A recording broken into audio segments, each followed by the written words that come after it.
Hi, my name is Andy Samberg, and I feel aces about being on Conan O'Brien's Friend. Oh, my God. I messed it up. Oh, you slacker. You total slacker. It's your whole generation. Yeah. No, look at you with your skateboarding when you were a kid. Fucking give it Berkeley, to me. California. Yeah, lay into me. Right? Dig me out.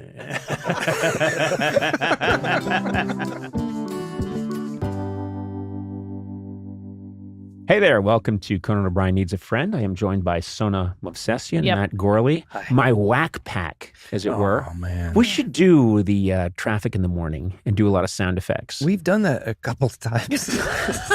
Sorry. Oh, no. We can do it again. No. I just hate when I'm reminded that it's too much. Yeah. We've had too much life. I That's think a terrible thing to say. That's wrong. I take that back. I want much more. No, you said it. You said it. Damn it. I noted it down. I'm let's call it. I'm picturing Zeus on a cloud saying, "You said it." I throw a thunderbolt at you now. I think the whack pack is revisitable, though. Yeah. You know, if you want to That's do quite it a again. word, Yeah. revisitable. We just hit a landmark, which is yesterday, Sona had a birthday party for her two children. Yeah. And they're twins, and Mikey and Charlie. And this is always a moment for me because they were born immediately after our last late night show ever on TBS. We did it at the old the theater, the Largo Theater. And I remember saying farewell on the last late night show, leaving. There was a little wrap party, but it was this 28-year run, and then leaving, and I flew back east. And when I think I landed, and I think the next day or something, you called me. Yeah. And said that I used to call them rub and tug when they were in utero. And you said rub and tug have arrived. Yeah. And that is now 4 years. It's been 4 years. That's unbelievable. Yeah. And we have a lot of family. We have a lot of people in our lives, and we have a birthday party for them every year. And the first thing Tack did is he found I just want to my husband. Your husband, Tack, yeah. He found a clown, and he has hired that clown every single year we've had a birthday. His name is Gilly the Clown, and he's awesome. Okay, what makes a good party clown? Seriously. First of all, to get the attention of all these kids and then to hold the attention is How many hard. kids would you say? Yesterday we invited their class too. I would say there were like 30, 35 kids. And what is it that Gilly does that's so great? And by the way, a shout out to Gilly the Clown. Yeah. Where does he, what area does he He's cover? a Los Angeles clown. I think his company is called the Los Angeles Clown Company. And I think... Don't. Formerly William Morris Endeavor. Sorry, guys. I had to do it. Oh, my God. I think... Sorry. Oh, that made me happy. I think Tack is like kind of living vicariously through the boys, because I don't think they had clowns in the Soviet Union. Well, so he's like, they were just all in the Politburo. Listen, that's a very funny joke. Is it? If it were 1986, okay. That would kill... around a bottle of vodka in Minsk. Yeah. So tell me about what Gilly does that's so great. So he does a whole thing that's actually funny for parents and funny for the kids. He does a whole magic thing. And then at the end, he made swords for all the kids with balloons. And then they went into the bounce house and just started fighting each other with these balloon swords. Right. And he comes, and every year it's always something a little different. And I think we're going to just have Gilly until like the boys are 18. I'm thinking about Tack when he was a kid in the Soviet Union having to wait in a really long line on his birthday just to get 1 second with a clown. And it was a cut rate clown. Yeah. The clown had a cardboard belt, some Soviet issued cardboard shoes. Oh, Jesus. And the clown would just bend a balloon that he had to keep remending and then reinflating and it would pop. Former World War II sniper. Yeah, exactly. He's bitter now. Yeah, he's like, I defended Stalingrad. Now I'm here with these fucking kids. Yeah. Frostbitten toes, they're black. Oh, Hey, man. Ivan, just you're here for the kids. Next kid. You didn't even do anything. That we waited for 6 hours and next kid. Oh, shit. Oh. Is that what it was like? Maybe. Yeah. He takes a picture with Gilly every year. He loves Gilly. I want to see a picture of Gilly. It's the first.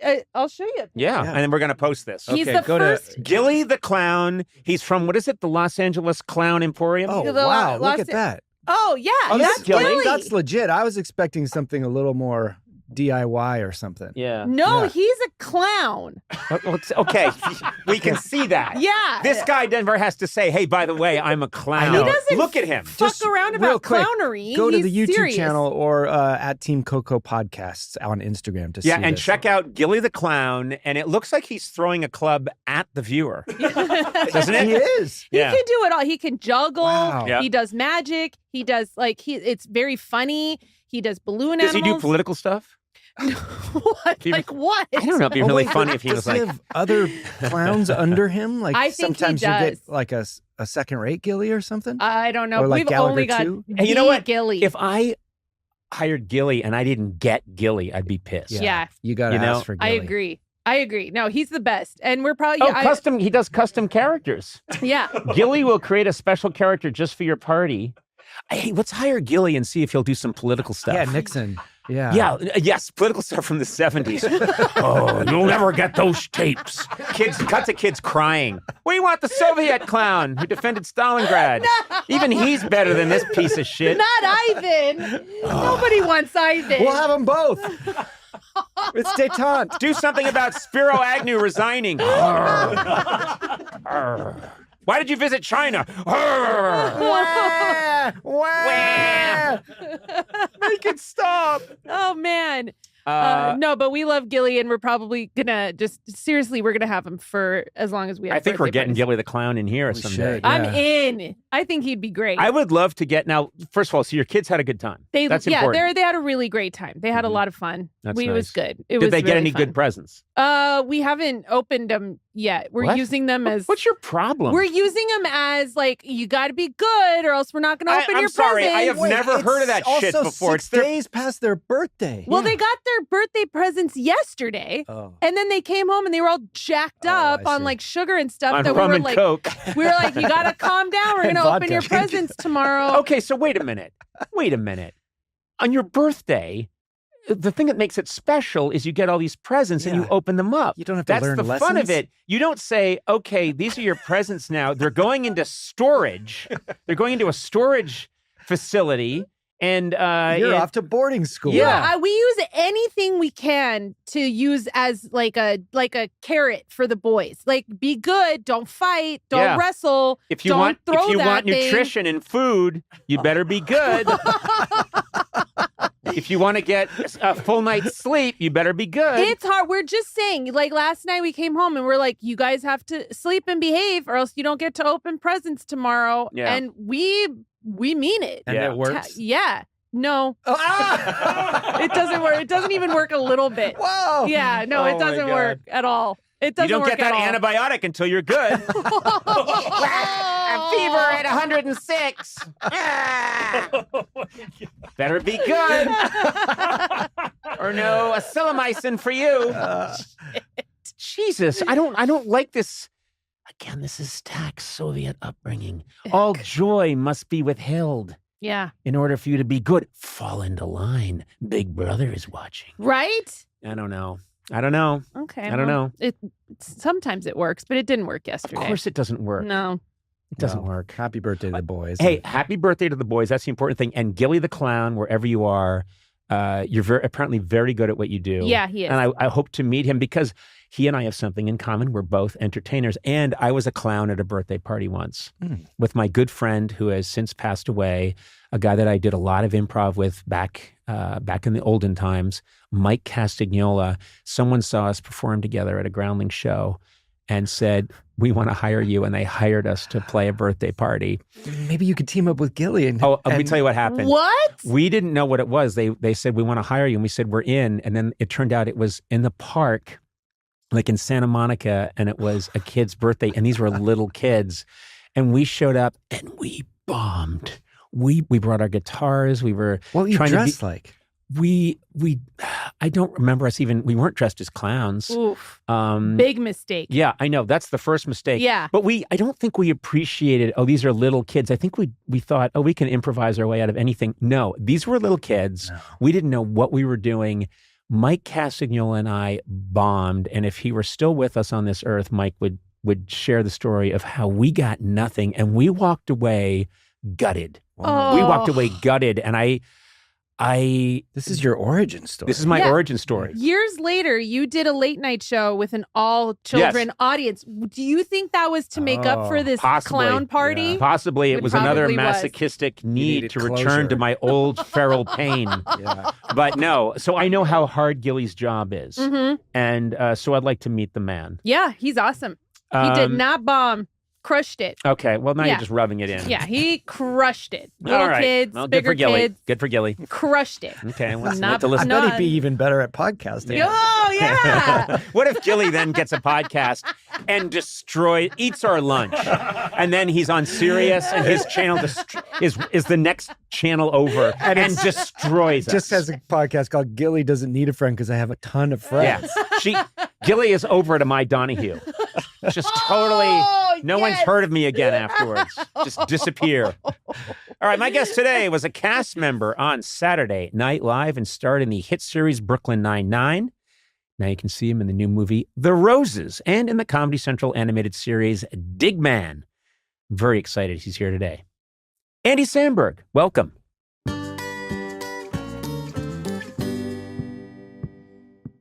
You're a laid-back dude. Oh, man. That's what I love about you. By the way, sorry I didn't shave, fellas. I'm preparing for a role.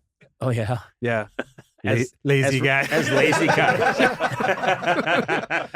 And then after that, I'm doing beard dude. So I walk in to the dressing room. We'll call it the dressing room. It's not really a dressing room. I think that's a fair assessment. It's just an office. Yeah. But anyway, I walk in and you greet me and you're wearing like a nice shirt.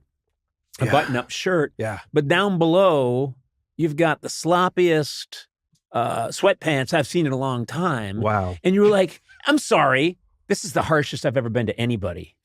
And I said, hey, man, come on. Yeah. You got to dress up for, I think you called him the Cone Meister. Yeah. And I said, you got to, put a little effort in. You said, hey, they don't shoot from the waist down. I did say it in that exact voice. Yeah. You went, hey, man. Hey, man. And then you said, when's 420? I said, yeah. But you're obsessive compulsive about it. You like, let me know when it's 419. Yeah, because I got to have my tokage ready. Yeah. And then when I toke, I got to have Easy Rider playing. Yeah. I love an obsessive compulsive 420 guy. But I got to have everything. All my stuff has to be lined up. All my shit has to be lined up. And the right song has to be playing. Set the alarm for 4:18. Oh my God. I used to do a bit about a Rasta who's like, smoke the marijuana, smoke the herb. None for me, though. My wife's pregnant. She could go into labor at any moment. But everyone else, don't be gone. But obviously, I must refrain tonight. She could go into labor at any moment. I've got to be responsible. I got to be totally focused if that happens. I got to be with her. We're on this journey together. I was thinking about this today. This is totally random, which means I'm as comfortable as with this chap as I am with anyone. This incredible Andy Samberg. I was thinking about this morning on a run. Yeah, you got to get this. Got to work out to get this bod. I exercised this morning also, so not like me. Anywho, I hired 9 guys to attack me with hammers. That's what I did. Yeah, throughout the day. And my doctor has said this is not contributing at all to your physical health. I hired 9 guys to attack you with hammers too. That's funny. Today, 18 guys attacked me with hammers. Mine were for a different reason. Oh, okay. But guys, that's just hard math. Yeah. I was running, and it started to occur to me that the Roxy Music song, Let's Stick Together, is the craziest rock song ever because it's one of the coolest, sexiest, Brian Ferry vocalists of all time. Wow, that was quick. What the hell was that? What the fuck did you just do? What did you just do? Let's call out Eduardo. Eduardo, what's going on? Maybe someone else's 420 started. So I was getting ready to cue up the song just in case somebody here hasn't heard it before. Right. and I accidentally pressed play on the last song that I had going. And it was Harry Belafonte. No, it was I Quebec. It was some jazz. Oh, but- Okay. shit. Oh, nice. I like it when I come in here and you've got a little jazz club going. Always puts me in a bad mood Apologies. right away. Didn't mean to interrupt your story. But I'm running and I'm thinking about. I liked it. It's rock and roll, and it reminded me of a bit I used to do for Odenkirk, which is it's a rock and roll song that is all about being responsible. Yes. And it cracks me up because the song is all about, we should stick together. It would be good for the children.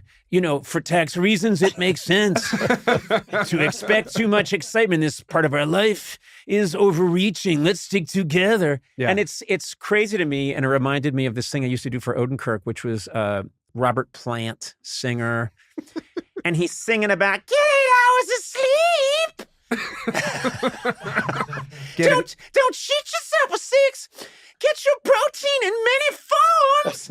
And all the songs have like sick, leads and stuff like that. And it sounds very crunchy, but it's incredibly responsible. And I realized, it's Brian Ferry did that with Let's Stick Together. Hit it.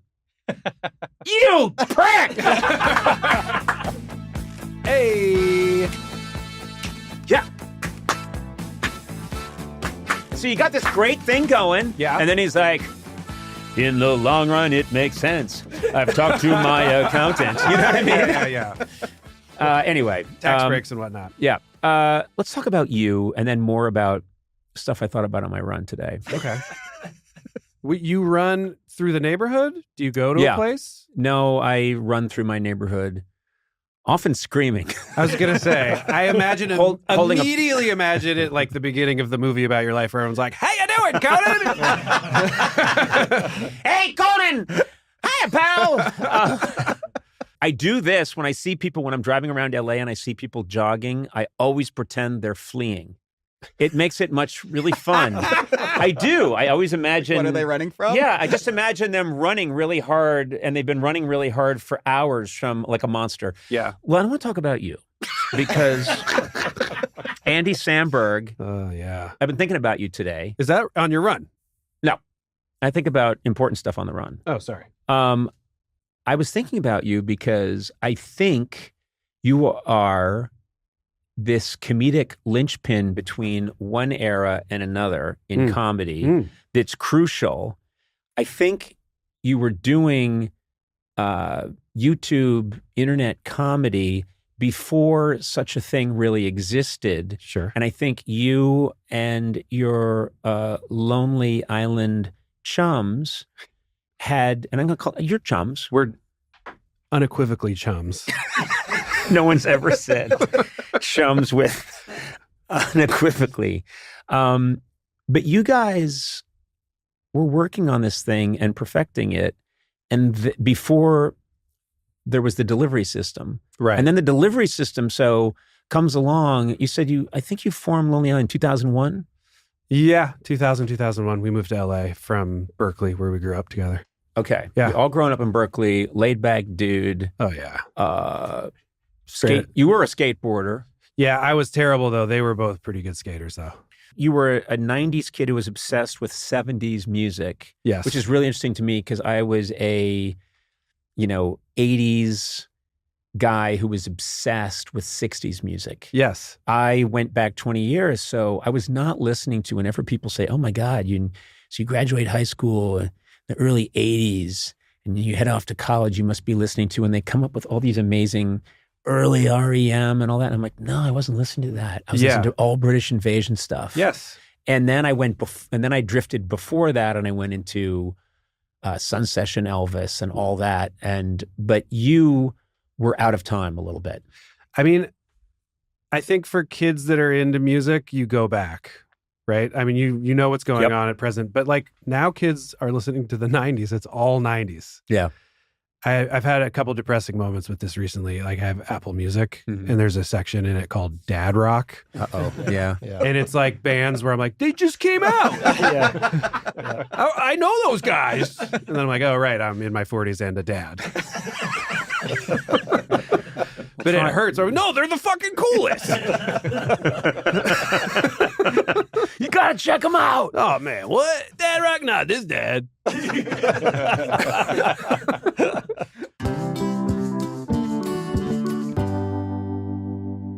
Summertime, I love to hang out with my pals, my bros. Yeah, you know me, right? Yeah, I know you. And when I think of you, I think of bros. A bunch of us get on our hogs, our choppers. Yep. We go up the coast. Yeah. It's prime time to gather the whole crew, and it's Miller time. That's what I call it. Since 1975, Miller Lite has been the perfect way to stock up your cooler when you're finally together again. The taste you can depend on, made with simple ingredients, not fancy stuff, no chives, no cheddar, malted barley for rich, balanced toffee note flavors and the iconic golden color. It's no wonder it's the original light beer since 1975 and still iconic 50 years later. It's nice. Man, I can't believe it's the 50th anniversary of Miller Lite. So many memories. I'm at the Louvre, Miller Lite, traveling around. I'm one of those little trolley car things where you just one guy pushes up and down, and it goes on the train. On the train tracks? Yeah, and I've got my Miller Lite with me. With your crew? With my whack pack. Yeah. My homies. Miller Lite, great taste, 96 calories. Go to MillerLite.com/Conan to find delivery options near you. Or you can pick up some Miller Lite pretty much anywhere they sell beer. If they don't sell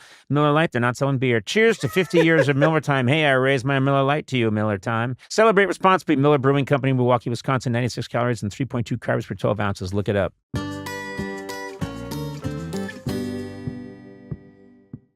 You, Yorma, Akiva, you guys know each other from Berkeley. Yeah. And you put together this thing. I'm going to say 2001. You say 2000, 2001. No, fuck you. 2001. You guys start working on this comedy.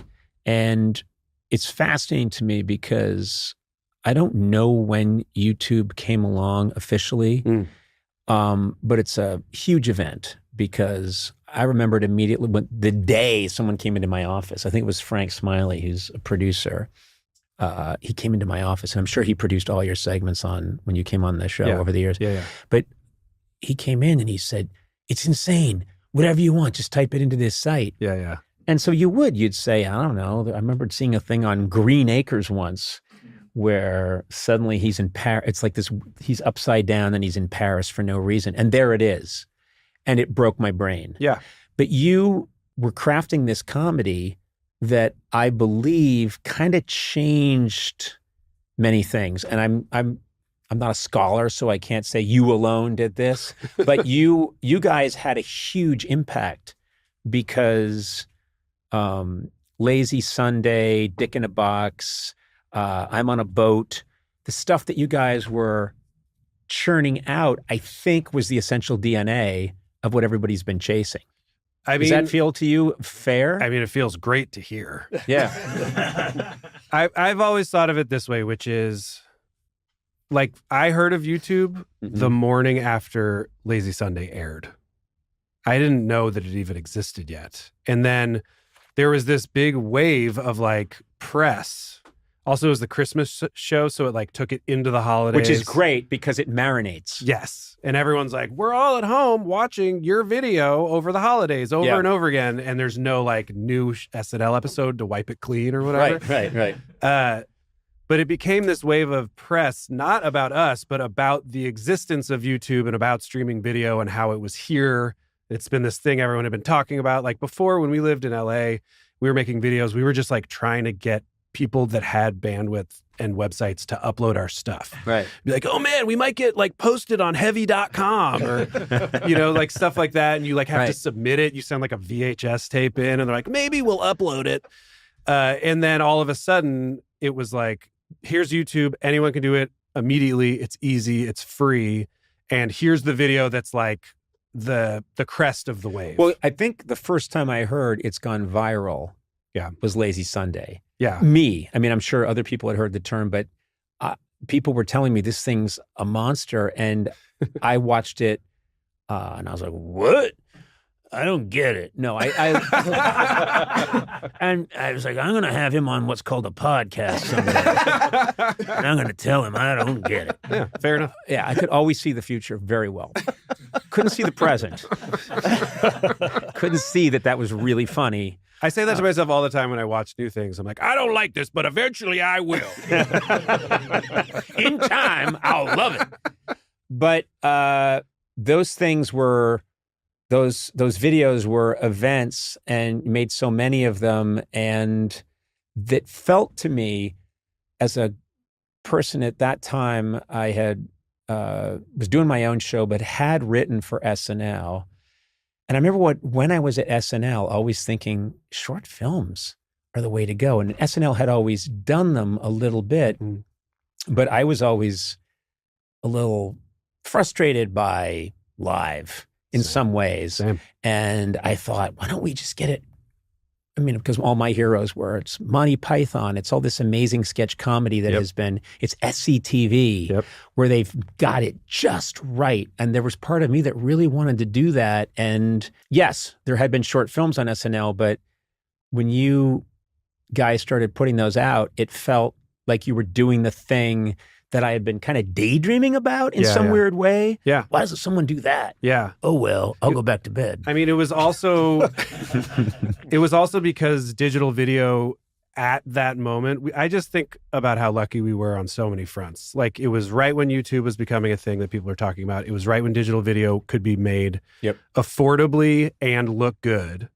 It also looked different from the live show. So it was a nice way to step out and be like, hey, this is our thing that looks different and feels different. The same way like the very first episode had an Albert Brooks film or something where you're like, whoa, what was that? That was on film. So like in the beginning, we just, Shoemaker and Higgins, who, Higgins is still a producer there and now Shoemaker runs Seth's show. They knew we had made videos. Keevan Yorm had made a video while we were working there just for fun. And they were like, if you guys could do more of these for basically nothing, which is what we had been doing, and use the cast, like we're always looking for things to change over sets, basically. So it kind of happened very fortuitously and kind of under the radar. And we did one with Forte called Lettuce, where we're eating heads of lettuce. And then we tried another one that didn't air till later. And then the third one we shot for SNL was Lazy Sunday. And then it was like, oh, that went better than we were expecting. Yeah. It's the Oppenheimer white flash, kind of. But I mean, I think that specific kind of comedy, to me anyway, starts with you guys. Well, certainly on SNL, I think the pace that we kept in our editing and stuff, you can see that now influencing the stuff being done, which makes me so happy because I'm very antsy about my comedy. I want it to just be like... but we're all children of Monty Python. Yes. That's what you're saying. And Mel Brooks. Like when I was a kid, Pee-wee's Big Adventure, those things turned into SpongeBob and they turned into Us and they turned into, Mr. Show and Stella and all the things that influenced us of like, what if it was real life, but really it's just a cartoon and anything can happen and the world is spongy. And that's what, when I was a kid, made my brain go crazy, like Billy Madison, Tommy Boy, things like that, where you're just like, I can't feel happier about watching something because it just allows me to disappear into it. Right. And there's music also an important part. Yeah. I mean, a huge music guy. And so obviously Dick in the Box. Yes. There's a strong musical component to the stuff. Yes. And we also, again, got really lucky where it was like Timberlake, hottest thing in the game being like, I want to do one with you guys, and us being like, use all of your powers, Justin. You know what I mean? And him literally being like, all right, here's how we're gonna do it. I'm gonna stack all my vocals. These are all harmonies. These are split to the left. These are split to the right. And we were just like, oh my god, this is like how he's making the biggest songs in the world right now. And he's applying it to our song we're writing about sticking your dick in a box at Christmas. You know what I mean? It's like you're in a room with Mozart. And he's like, what do you gentlemen have? All right, you ever see the movie Diner? He's like, I love it. Oh, so we'll do this. Dick in the box. Yes. And I'm also here. When you were in college, you did stand-up, I think, for 7 years? Yeah. Which I didn't know. Yeah. And I'm trying to imagine you doing stand-up because I never thought about doing stand-up. I always thought, no, that's not me. I always wondered if you did, because I think you would destroy. But... Well, I later on went and did it in different ways. And of course, you build that muscle doing a late night show every night where you're standing in front of an audience. And the thing that got me into it was I wanted to do very silly things. Yes. In a late night show, and I wanted to create an insane world that was sort of in the spirit of what Dave had done, but very different, which was cartoons. Yeah. Very cartoony, like you were saying. And I've always thought of myself as I'm a cartoon character. Yes. The hair, the name. I like to be thrown around like a cartoon character. Yeah. I like to throw people around like they're cartoon characters. So, I don't know. You can attest to that. Yeah, no, David. it's very true. Okay, that's enough out of you. Okay, happy to be here. You signed a waiver. So many NDAs. It's like You terms and conditions. Yeah. Just like, yeah. Yeah, whatever. You own a timeshare. So Yeah. Oh, yay. It's not a good one, and you're way behind in payments. Yeah, it's a lot of bad news here. It's like a timeshare in Baltimore. It's in Baltimore. Yeah. But it's built in Hey, kind no of shade, no shade. We love Baltimore. Shout out to Baltimore! Hey, Baltimore! And you have to stay there 50 weeks out of the year. So behind. Yeah, but it's also built as a Mediterranean bungalow, Wow. so it's very cold in I the have winter. to go. But it's in the middle of the road. Yeah. It was nice Trucks knowing come you. through all the time. Open the door again. Why? Timeshare sucks. It is a scam. So you find your people first, which you did. I think I did. I found my people, and then like a Robin Hood, I was like, okay, I got my gang together. Now we're going to head off on this adventure. Then you find I'm going to go on my trip now with my gang, and we're going to try and accomplish this goal. Yeah. Go through Sherwood Forest and do something. But you got to get the people first. And that was crucial. And I think that kind of has to happen in your early 20s. A lot of times, if you're lucky. But if you're lucky, yeah. I mean, and before you have kids, because it gets way more complicated, or obviously. kids that you're willing to acknowledge legally. Yeah. Well, I had all kinds of kids in the 80s. And like, what are they up to now? David is one I'm of right them. here. Oh, shit. Yeah, That's hella awkward. she contacted me and said, Yeah. "You do something hire with him." Yeah. So he's been here, and we fired Sona and put him on mic. Yeah. But then after I leave, you're gonna like hug him like too tight and be like, "I fucking love you so fucking much." Like, This reminded me Conan, of you been drinking? No. Maybe I've mentioned this, but it's one of my favorite things for the wrong reasons. But the Green Lantern movie that Ryan Reynolds made, Yeah. there's a moment where the scientist who ends up being the bad guy in that Green Lantern movie. Spoiler. Thank you. He has the ability to read minds, and his father's a tough general.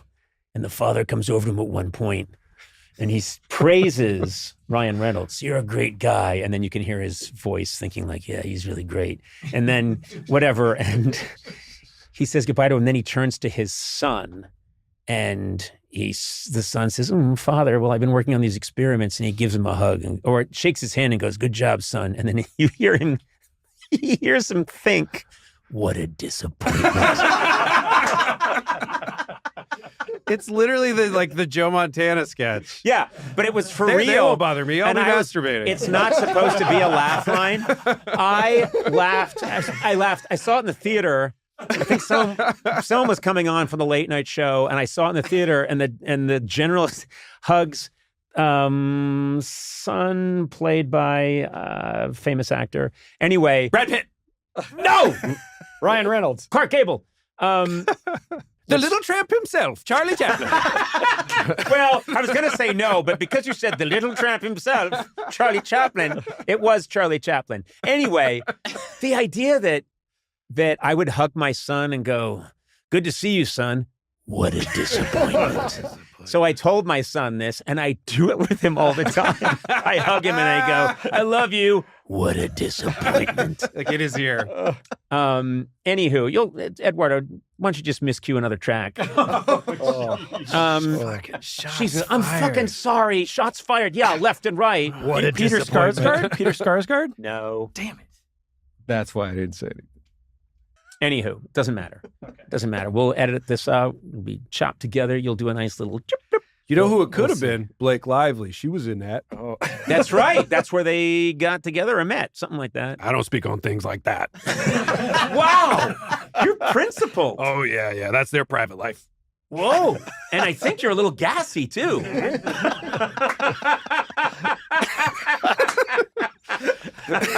You know, you zip your lip, but then immediately you got to fart. Yeah. Yeah, because it's trapped. Nowhere to go but out. Yeah, that's a good character, the mime who keeps zipping his lip and then you're like, oh. All right. So Normally, I love mimes. you're on SNL, and you worked very hard for 7 years, Yes. I think. Just some facts. And it took a toll because the kind of work you were doing is very labor intensive. The shorts, The shorts were really labor intensive. And then I imagine there's all kinds of pressure. Give us another one of those. It becomes viral the next day. Yeah. I mean, there'd just be that hit. I mean, yes. For the first 5 years, we couldn't believe our luck. You know, they're like, they're just asking for him now. We have like a spot on the show every week. But not coincidentally, after 5 seasons, Keeve and Yorm both kind of left and were half working there, half not. Keeve went and made a movie. Yorm went and made a movie. And it started getting a lot more difficult physically and creatively. Yeah. And so by the end of the 7th season, I was like, I don't think I can do it anymore, basically. So I went back for the 50th. Yeah. And I was in the audience and really enjoying the show. And then I think the three of you did a short about anxiety. Oh, yes, at yes, SNL. yes. And I did it with Mike Diva, too, who's a director there now. And it is about how many people talk about the anxiety of working on SNL. Yes, yes. And it's funny because you're kind of taking a piss out of that old saw that, you know, it's like going into battle doing SNL and the anxiety involved. But also at the same time, you're honoring that it is true. And it was really funny. I loved it. Thank you. Yeah, there's a whole section of it where I start singing If These Pipes Could Talk, because it's talking about how everyone who ever worked there gets IBS, basically, from stress. And, you know, that video that night, everyone that worked there at some point went out of their way to be like, that was really like, that nailed how it feels, basically, in a fun, hopefully, way. But, also at a great moment, because the 50th, it came out beautifully, I thought. But of course, part of the process was a mad scramble because things have to be. I think there might be some part of Lauren that likes that. Of course. Also, it's stressful to be at the 50th. Make no mistake. Like, you love it. You wouldn't miss it. But you're like, it's fucking everyone who's ever worked here is all here. And like, who's going to say hi to me? Who's not going to say hi to me? Who do I say hi to? Am I going to be in the show? If I'm in the show too much, do I like what I'm doing? Am I pissed about that? If I'm not in the show, are they ignoring me? Like, there's no winning when you go back into that, because it's such a vortex of everything that's ever happened there. So I was kind of hoping it would sort of be in the spirit of that also. Yeah, I think you touched on something that anyone who's worked there has felt. And it's so strange because so many people enjoy SNL, as they should. They should enjoy it without knowing what goes into the sausage. Of course. So they're not supposed to know. No one's supposed to know that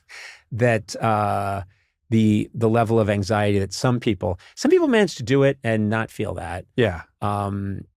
That's not how I'm built. I always felt, and I was a writer. I was not a performer, but just as a writer, I felt like there was a gun against my head all the time. It's designed that way. Yeah. It's a pressure cooker, but also, like, I personally went through that process and I still love it the same as before I worked there. Yeah. Because it gave me everything I had hoped it would ever give me, and I loved doing it. And so you have to recognize when it's time for you to leave, because you can't physically do it anymore. Mm-hmm.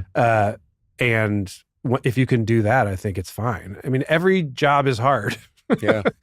You go to your doctor and they're all cheery, hopefully, but like they went to med school for like 70 years or something. So like it's a job and it's work, and you do that work, and your job is to make it seem like it's fun and just let the fun part filter through onto the show.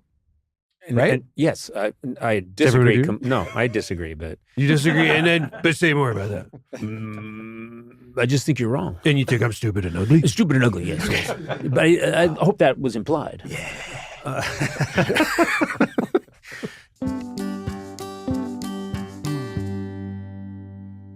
This message is brought to you by Apple Card. Each Apple product, like the iPhone 16, is thoughtfully designed by skilled designers. The titanium Apple Card is no different. It's laser etched, has no numbers, and it earns you daily cash on everything you buy, including 3% back on everything at Apple. Apply for Apple Card on your iPhone in minutes, subject to credit approval. Apple Card is issued by Goldman Sachs Bank, USA, Salt Lake City branch. Terms and more at applecard.com. Hey, Sona, you're taking a trip to Hawaii soon, yes? Yes, I am. Yep. This is a whole family thing? It's a whole family thing. All 4 of us are going, and we're leaving Oki with my parents. And so I am thinking to make some extra cash on the side, I'm going to put my place up on Airbnb. That's smart. I'll tell you why. Why just let your place, which is very nice, sit there? Yeah. I think you Airbnb it while you're out of town. Yep. And then you make some money to buy, your husband Tack, some cool Hawaiian shirts and stuff. Yeah, You know? he loves Hawaiian shirts. Good looking guy in a Hawaiian shirt. Yeah. Anyway, it's so smart. If you host while you're away, you're basically offsetting some of the cost of your own vacation lodging. It's the circle of life, if you think about it. That's true. Hosting is a unique way to save money while you're traveling, and it's super easy. Here's the thing. Your home might be worth more than you think it is. Find out how much at airbnb.com/host. Do this, Sona. I really want to see Tack wearing a lot of new Hawaiian shirts when you guys get back, and I want it to be cash you made from Airbnb. Okay.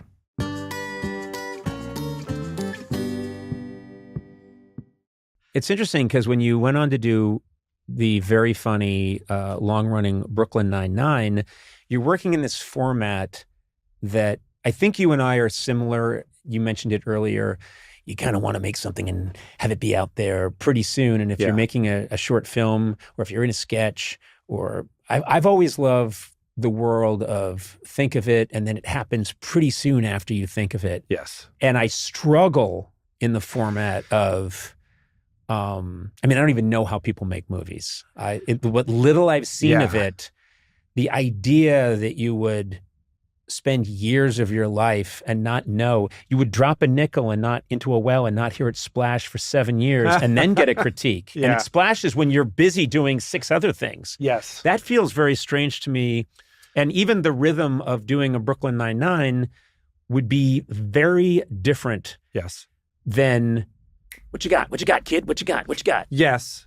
We got to a point, in our first 5 or 6 seasons or something, we had like over 20 episodes a season. It's like that old school series order. So we would reach a point where they were being written and we were shooting them after the season had started airing. And when you get into that rhythm, it's a little more stressful, but you can be like, hey, if I think of this joke today, it'll be on the air in like a month, 2 months, right? Which for a TV show is pretty good. Yeah. The thing about making Brooklyn that I loved, there were a million things I loved about it, but to your point earlier about doing the digital shorts at SNL is controlling the edit. Yeah. And just being like, if a joke is a dud, it's gone. Like the freedom of that feeling of knowing we're not going to expose anyone in our cast, we're not going to embarrass ourselves, and we're going to make it as tight as it needs to be or as slow as it needs to be for that thing. But something I was really proud of about Brooklyn Nine-Nine is that it flies. It really just goes and goes and goes. And that's something I really love personally. Yeah, pacing. And I think of all the great clips that I watch over and over and over again from some of my favorite comedy movies, whether it's the Marx Brothers or W.C. Fields, or whether it's Peter Sellers' Clouseau. Dude, Who's on First? Yeah. I showed my daughter Who's on First because I was like, you should know what this is. They are flying. Yeah. Abbott and Costello's famous Who's on First routine. And the other thing you realize about that, to be a total comedy nerd for a second, is what a great straight man means. You always think of Abbott and Costello. It's Costello who's the big, clown.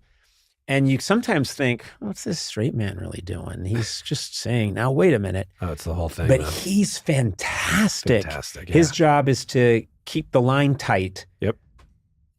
So that the other person hanging on doesn't sag. And what are you doing? What are you talking about? It's just that it's so fast. The ball is just in the air the whole time. It's incredible. And you can tell they've done it a million times. And that's, back then it was much more like you work your act across the country and then you put it on tape, which maybe we should be doing more of. It's pretty incredible when you see those performances. It's just a whole different skill set. Yeah, it was a different era when people would have an act for a lifetime. Right. Yeah. So you would have your act, and you think about what's happened because of technology is you can work on an act for 25 years, and then they say, congratulations, you've got a HBO Max stand-up special. And you do it, and they go, great. You know, you're nominated for an Emmy, but you didn't get it. But anyway, Who are we talking about? No, not me. No, I know. But no, what I'm saying is that it's a quick hit. The rush is over. It's a very noisy world out there. And you just did something you've been thinking about for whatever, 15 years that you've tested and tested and tested. And now what else you got? Yeah, it's tonnage now. It really is. I mean, comedy has always been that a little bit. You're only as funny as the last thing you did. What if we had that principle on this podcast, but it was about the last thing you just said? Right.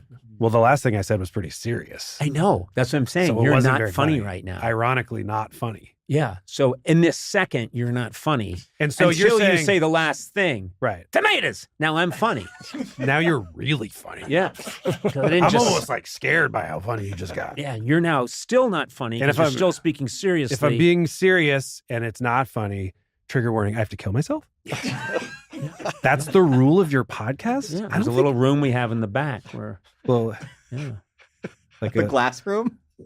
glass room so that we can watch you do it. right. And there's like a samurai sword in there? No, it's autoerotic association. Oh, damn! Yeah. See, Because that's now this I could get into. Are you a happy chap now? You seem like a very happy fellow. I'm pretty happy. Were you always pretty happy? Always pretty happy. Damn it. I know. It's annoying. It's a struggle to work in comedy as a happy chap, which I will now only refer to myself as that. You're a real happy chappy. I feel like your SNL generation was the last one that was kind of like, it was still kind of intense and gritty. Am I wrong? It's possible. I don't know. The stories I hear, both firsthand from people and like on things like podcasts and stuff, documentaries, Yep. of which I have watched all. It seems like it was a little more like competitive and kind of grindy. Yeah. It was definitely that when I was there. And then I have to credit Sandler for, I'll never forget, we were, I got to think of something. Is this good enough? I had something last week, but I don't know if I have anything this week. It's late. I don't think I can write comedy. I don't think I have. I used to call my girlfriend at the time and say, I think I can't do this. Yeah, the spiral. And she'd be like, well, quit then. That was fun. Anyway, I was dating the Tasmanian devil. I was like, yeah, where'd you go, Conan? Sorry. Passed out for a second. You're a terrible lover. What? Does it ever get erect? What? Please. Those are just made up quips. But I was in that state of mind, and I think, Smigel and Odenkirk and Greg Daniels were like, it's life or death. And it feels like that's kind of how everyone feels. And then this guy named Adam Sandler showed up one day and he was like, oh, Baba, and he kept talking about, let's go get a milkshake. Oh, milkshakes are good. And he went, I had strawberry. It was very good. And I just thought, what? And he was like, this is so much fun to be at SNL. I love it. I love it. I love it. I love it. Yippee. And he had that, I'm going to do Opera Man. I'm going to do this. I'm going to do that.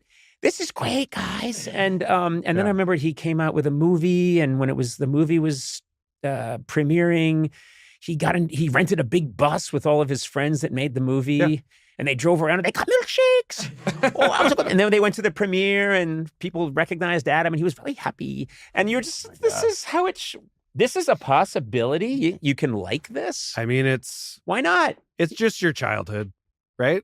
Like I guess so. Yeah. I think he's just came out that way. And by the way, obviously he's a huge inspiration to me. And when I saw him on SNL, it was him on SNL and Jim Carrey on In Living Color were the first times when I was younger where I was like, oh, maybe I could do comedy. Like, not to take away from how incredible they both are. Like, I'm not talented specifically how they are at all, but it felt so like, for me, your show as well, frankly, where I was like, oh, it's coming now that what I really specifically like is successful. Yeah. And perhaps now there's a path for me. Like, Right. I think it is that one-to-one. I think sometimes real silliness used to be discounted somewhat, Mm-hmm. but then I've always had that theory that no, I just love things that are incredibly silly. Yeah. I'll use the word stupid, but then if it's really good, it's because there's some little piece of intelligence in Yeah. there somewhere that I can't explain, I mean, or maybe not. I don't know. imagine me explaining to my parents why, like, I'm under the table guy is like genius, Mhm. right? Because he's Right. fucking off the whole enterprise. Right. Like he's continuing like Steve Martin Yep. and Monty Python we keep talking about, but like the whole feeling of like, I think certain people who love comedy are born into this world and we were like, I have a question. None of it makes sense though, right? Like it's all a weird cosmic joke cartoon, right? And I'm not like alone in that, right? And then when you find other people that share that feeling and funnel it into laughing and enjoying themselves, Yeah. it feels like a gift from God. You're like, you made it to Hogwarts. Yes. You know? Yes, it's exactly how it feels. By the way, the most irresponsible school to send your children to is Hogwarts. Say more. Well, thank you. If only I had a mic and a podcast. Could you imagine sending your kids to Hogwarts and they're killed in a massive battle? Also, like that happens all the time. Yeah, be like, I don't know if we there's- should send them back next year. Yeah. Did you know that 11 kids died playing Quidditch this year? Yeah. People are constantly imperiled and dying, and I think the school has to publish these facts. They do have to put it out there. I'm just saying, I watch that all the time. This and is think, stand up. You imagine getting the email from Yeah. Hogwarts in the summertime. We promise Voldemort's not going to be there next year. Yeah. I know some of the parents were concerned. Voldemort showed up, killed hella kids. We have taken care of it. We assure you, our school counselor has talked to them. You're just like, oh man. Yeah. Okay, he did come back.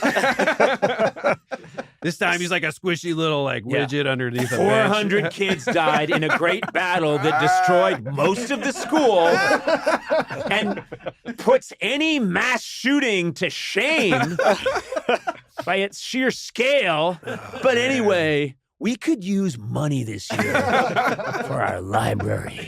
We heard there was a Dementor in your child's dorm room. We're gonna give you a 20% discount on that. Right? That's a bit. Should we do a stand-up special? I think you and I should do a stand-up my special. We'll talk about the money. Okay. I assume 90-10 split. You take the 90? I get the 90. Yeah, because seniority. Well, it's not just seniority. Height. But also Quality. quality. I'm Catholic. More famous. No, I don't think that. I do. But anyway, I feel like now you're working because of everything you've done. And this is what I'm happy for you about is that I did all these things that I'm very happy about. And then I find these things that I don't even know what they mean to people anymore, but I enjoy doing them. Yes. It's fun. And I love that. And as long as the rent's paid, I'll do the fun stuff now. Yes. And I really do look at these younger generation of comedians and I'm just delighted. The stuff, when I see good stuff, it makes me very happy. I don't feel, God damn it. Agreed. They're sucking the lifeblood from me. But you get to do these things now, like this animated series, Digman, Yes. which is a really funny idea because you grew up on Indiana Jones. Yeah. And the Mummy and, this notion that archaeologists are like the National treasure. Yeah, like the coolest people in the world. And it's just a universe where you are told to accept that. Yes. Where you're like, archaeologists, whoa. Yeah. So yeah, me and my friend Neil Campbell wrote a whole show where that's basically the world where like archaeologists are the biggest celebrities. And you know what I love is that we all accepted it. I mean, when, I'm quite a bit older than you. I got 2 decades on you. And I remember when Indiana Jones came out and I never for a second thought, not for a split second did I think, wait a minute, archaeologist. They would show him teaching at school and then going out around the world. And it was the most exciting thing in the world. And when I knew that you were coming on, I thought, and we were going to talk about Digman, I thought, it's just so funny to me, the idea of you could take footage of real archaeologists doing what they really do, but put the Indiana Jones theme to it. Dun, dun, dun, dun, dun, dun, dun, and it's people just looking at geological maps Oh yeah. for years Yeah. to try and look where maybe the fault came together and there used to be a river and then slowly digging, but then being very The careful. little brushes. Yeah, Just little brushes, but then Dusting oh, vases. the local government has asked you to do a stay because they want to examine what you're doing more carefully. So they shut down the site. Bum, ba-dum, bum, bum, bum. You respond with legal letters. Dun, dun, dun, dun, dun, dun. Now the site's been reopened. Just more slow dusting. Yes. Dun, dun, dun, dun, dun, dun. And then lifetime over, never really found anything. Dun, dun, dun. Roll credits. Credits, really long credits, like there were tons of stunts. Just lots of stuntmen that you never saw proof of in any way.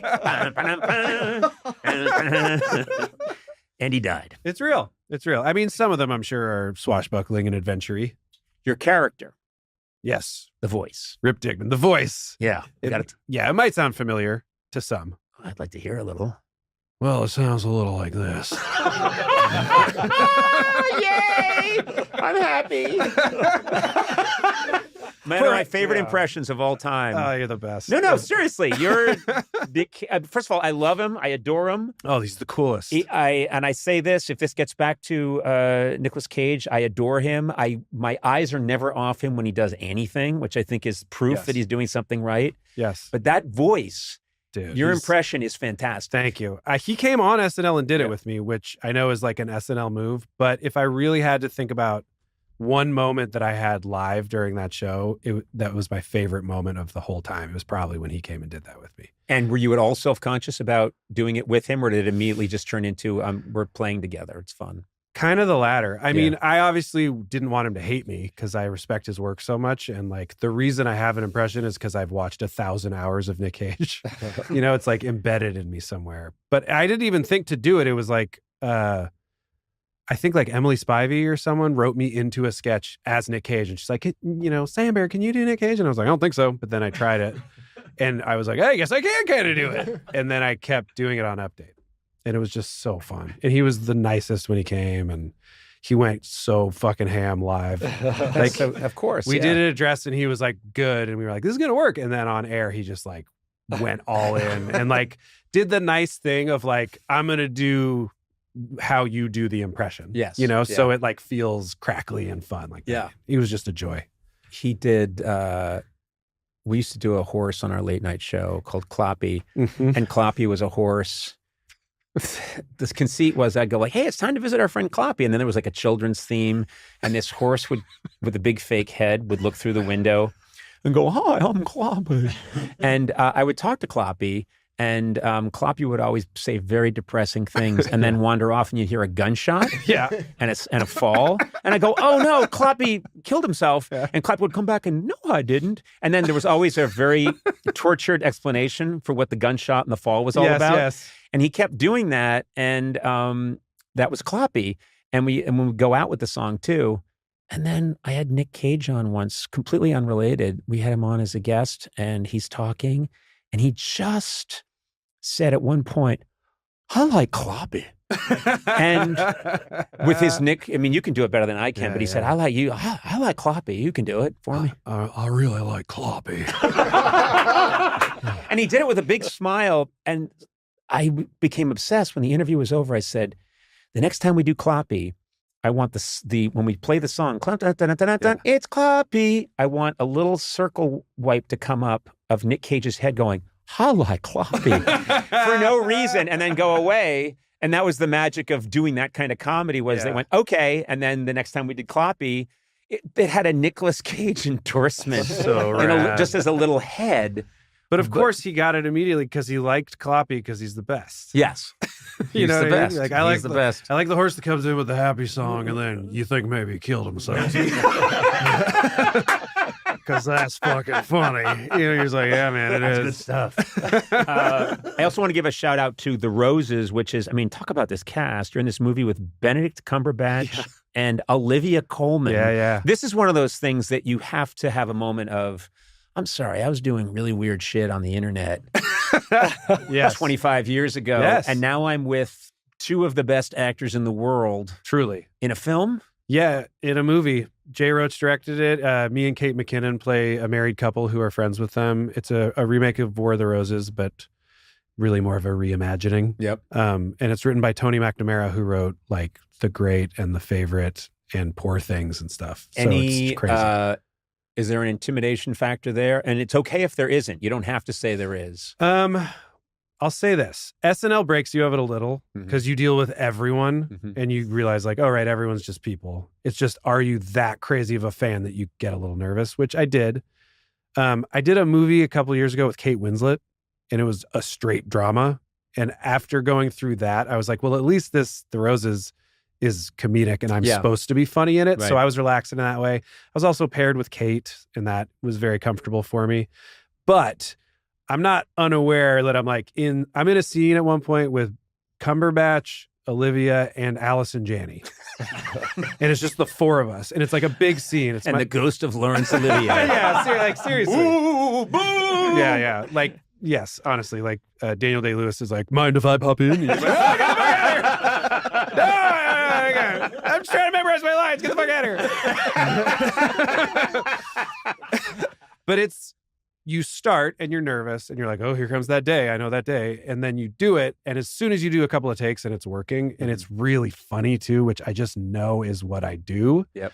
I'm like, all I can think is this is so fun and this is so cool. And they're all so nice. Like Olivia came from comedy. Benedict's hilarious. Janny is a legend and so funny. So everybody's nice. They're all lying and saying they're nervous too to make me feel better. It was very warm and very fun. I remember rewatching Hot Fuzz recently, and Olivia Colman's in it. Yeah. And her name is 15th in the credits. Yeah. She's hilarious and she kills it, but I think total she maybe has 9 lines or something. Oh, yeah. I mean, she was banging around, doing stuff and being really funny. And then everyone was like, what if we let her do drama too? Yeah. And it was like, oh, I see. You're one of the best. You're one of the best ever. Yeah. And Cumberbatch was funny because I played a detective on Brooklyn Nine-Nine, obviously, co-created by Dan Gore. And Dan Gore, a former writer of mine. That's why I bring it up. Betrayed me and fled in the foolish thought that he could have his own hit. Well, it never happened for you, did it, Dan? Conan, Brooklyn Nine-Nine was a huge hit. People love that show. Shut up. Sorry. I'll do all the voices if I have to. That's fine. It's like a radio play. It's good. But anyway, when I would have a big case solve monologue on Brooklyn Nine-Nine, I would often say, everybody stand back. I'm about to start Cumberbatching. Because of Sherlock. Yeah. And no one, speaking of speed, which is my fave thing, I keep telling, doing fast dialogue, perfect diction, tons of thought going into every line, taking you through this journey of Sherlock Holmes is solving this crazy intricate thing.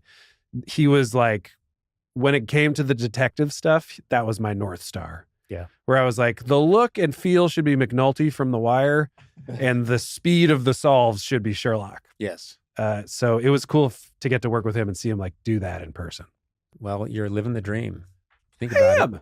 I feel because you're here with me. Bam! I made it about me Bam again. And bingo. Podcast. The best thing anyone could ever do. When they're bad, it's okay. When they're good, it's okay. Everything's okay. It's a podcast. I've noticed that. I'm anytime we do anything and people are I'm I don't know about that one. It was great. Blaze always it was great. It was great. It is always great. No, it's not always good. Geez. When you get a guy like Andy Samberg in here, oh man, is it good. Oh, shit. But then some piece of crud like Harrison Ford. Thank you. Thank you. And if you're listening, Harrison, I'm coming for you. That'll scare him. I want to thank you for being here. I also want to thank you for always being one of the nicest, just most relaxed, hilariously funny people I've ever known. Seriously, you're just you're a ray of sunshine. Seriously. And you make me, and when you show up in your goddamn baggy pants. What did you say? You said the quick Lawrence story at Wimbledon. Oh, Yeah. So Because I brought that up and you brought up something and I said, let's do it on the pod. yes, you said you're wearing sweatpants. What the fuck, basically, in a bit voice. Bit voice. Yeah, I wasn't hostile. Yeah. Yeah. No clickbait. Conan O'Brien thrashes Andy Samberg for wearing fucking sweatpants. Piece of shit, fucking slacker. All right. Long headline. Do you, internet? So yes, I said, do you want me to change pants? And then I said, oh, that actually really happened to me. I went to Wimbledon with Lauren last summer, and I got it. We were going to sit in the royal box, which is she as fuck, obviously. And I got an email being like, dress code, this and that. I was there shooting the roses, and I didn't have any like nice pants with me. So I was like, I got black jeans. That's gotta fly. Black jeans are not like normal jeans. I would wear black jeans to a funeral, and I have. Exactly. I would wear them to my own funeral. Okay, that's just stupid. Why? You went too far. Hang on, I got a burp. Let's get a rewrite on that.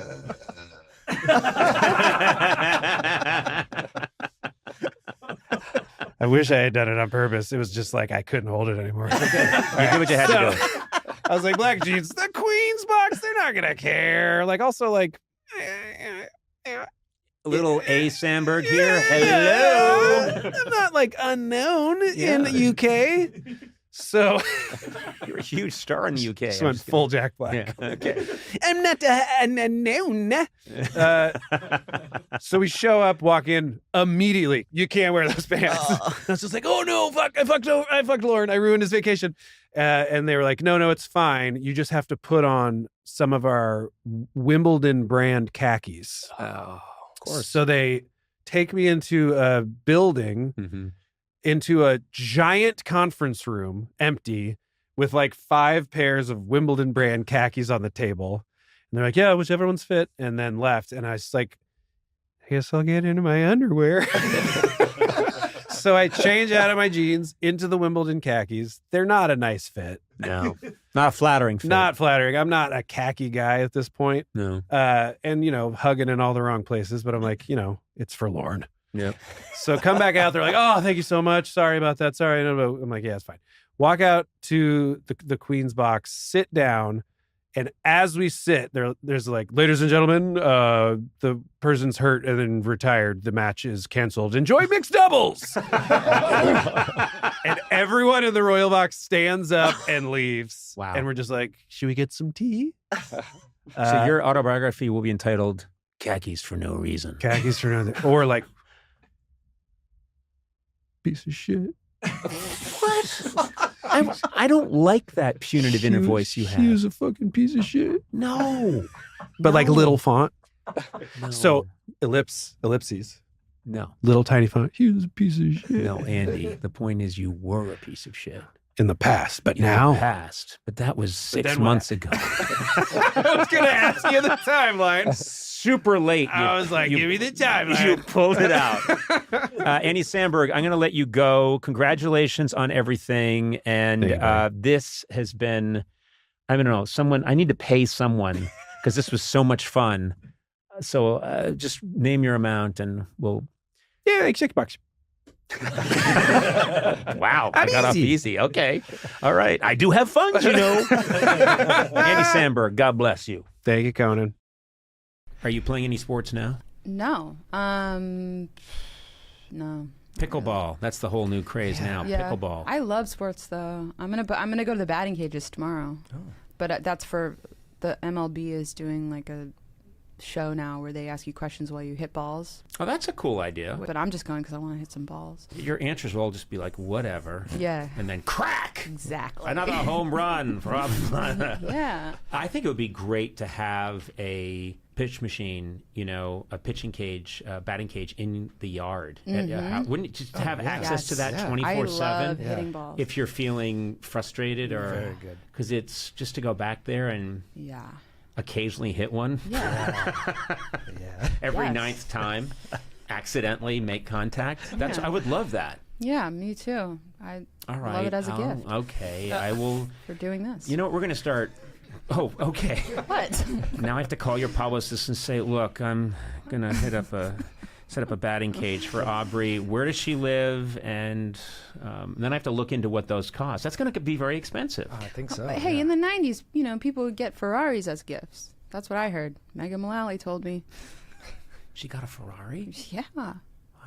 She'd do a podcast and get a sports car every time. All those 90s podcasts had so Yeah. much money to throw around. God, Yeah. ridiculous. We what they should used to start do. getting. We do give away when you leave. There is a little wicker tray out there, Yeah. and it's got a couple of snacks Okay. in it. And yeah, Maybe and there's some big league chew in there, so it gets close. no, there's nothing like that. It looks very granola, crunchy, Yeah. organic. Yeah.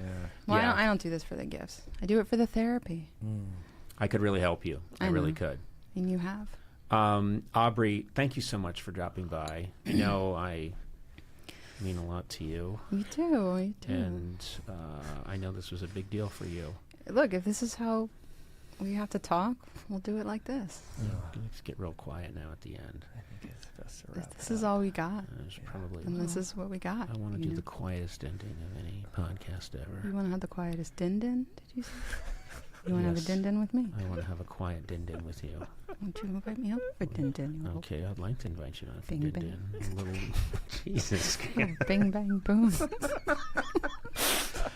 I'm just. You crying? I think I'm in love now. I definitely want to have. I want to have din-din with you. Really yeah, need give to me that din-din. Okay. Jesus. You wear those shorts while you make me that din-din. Oh yeah, I'll make you some din-din. Drop the sauce all over your din-din. I've got a little sauce on my shorts while making the din-din. You get Greg Daniels out of here. He's not invited Why'd to the you? din-din. We were having such an erotic moment, and you brought up fucking Greg Daniels. Because I see him. Greg, get out of my erotic fantasy see with him Aubrey coming. Plaza. See him walking. Get out! Get out! Thank you, Aubrey. Thank you. You're great. Goodbye. Like many people who've risen to great fame in the business, you were an NBC page. That's right. You weren't, right? I was not an NBC Okay. page, no. But Regis Philbin? That's his name? That's his name now. Philbin. Sorry, Philbin. Regis Phil, a name that will live in history. Regis Philbin. Philbin. Regis Philbin was an NBC page, I believe. Philbin. But you were an NBC page. I think when I was doing late night, you were an NBC page. Yeah, you were. You were. And you know what? Because, okay, the way I got my SAG card, I don't know if you know the story, but the way I got my SAG card is because I think I either was a page or I had just like left the program, but I kept my uniform, which you're not supposed to do. And I convinced the guy that shot the pilot for 30 Rock, he directed a lot of the 30 Rock episodes. Yeah. They needed a page to do a tour of your studio because they were shooting on the floor of your studio or something. And Yep. I knew the speech You knew the about your spiel. studio. I was Right. like, and welcome to the thing of Conan O'Brien. And I would make up stuff, but I don't remember what I said. But because I knew the spiel, I was like, just let me do it. I was like, I can do it. And then he threw me in on camera and I did it. And because I had a line, the SAG union rules, They had to give you a card. got right into that union. This fascinates me because there were pages that worked at 30 Rock, obviously in real life, and they would do tours of my studio. And I remembered accidentally listening once to one of the tours, and everything they were saying was not true. Yeah. And this one page that I was listening to, this is not you, was saying that the stars in the back, painted on the wall, are there because Conan has long been a huge fan of astronomy. And I was like brushing my teeth in the hall, and I heard this, and I went, "What are they talking about?" Okay. No, it's late night. Stars late at night. That's all it is. And people in the crew were going, and this person wasn't doing a bit or anything. That's just was a piece of misinformation, like a game of telephone that had been passed on over 9 different page generations. Someone talks about this in her book that when she was a page and gave tours, she was just lying about stuff. Okay, but there was a game that the pages, and this is like whatever. I don't know if they still do this, but there was a game that all the pages would play where you would go, okay, I'm going to give you 3 words for your next tour, and you have to incorporate these words into your speech at some point, and it has to be believable. And the words were always insane. I mean, maybe it was like, it was like penguin or whatever, and then you'd be like, and this studio is cold because 10 years ago they had penguins on the show, and they had to raise the temperature, and then they never changed it or whatever. And that's real. You did tell tour groups that I did say something about penguins. Yeah, because our studio was cold, and the reason it was kept cold was because of all the lights in the ceiling. Right. So that once you get an audience and you turn the lights on, temperature goes up like 15 degrees. So you have to keep it artificially cold so that it's comfortable once the show is going. But also so people don't fall asleep. Not that they would. Oh my God! They lied to me about the light temperature. No, but it's not like that's also why they electrified the seats. I was just gonna say the same thing. No, but Number 3C is falling asleep. No. Zap. No. I mean, right? No one could. If I were performing, no one could fall asleep. You gotta keep them awake. You gotta keep them awake. Well, that was what I always heard about Letterman, is that he liked the studio cold because it kept the audience on their toes. Yeah. I didn't want it to be warm, but I didn't necessarily want it to be cold. It's That's just, nice of you. I know, good guy. It's very cold in here right now. It is freezing in here, but that's for a whole different reason. Oh. We store government surplus meats in the back. That's how we pay for all Yeah, this. that's how we pay for everything. That's a side business of ours. This is like one of the most terrifying rooms I've ever been in. What are you talking about? It's just weird, dude. Like, just because there are pictures of me all over the place why are there with so no many shirt cameras? This is an audio thing. You were in the forest with child skulls. I know. I love anyone who was like, come to the forest. I have the skull of a child. Wow, this podcast studio is creepy. What a creepy place. It's Not enough weird. skulls. I don't know. It is not weird. It's a beautiful a lot deep of gadgets blue. and stuff. Whatever. So, whatever. Whatever you gotta do, man. Whatever you want. I got to do this. So you lied on the tour and told people things about me that weren't true. Did we Yeah. have any interactions? I don't know if we did. No. I was way too drunk to have the confidence to talk to anybody.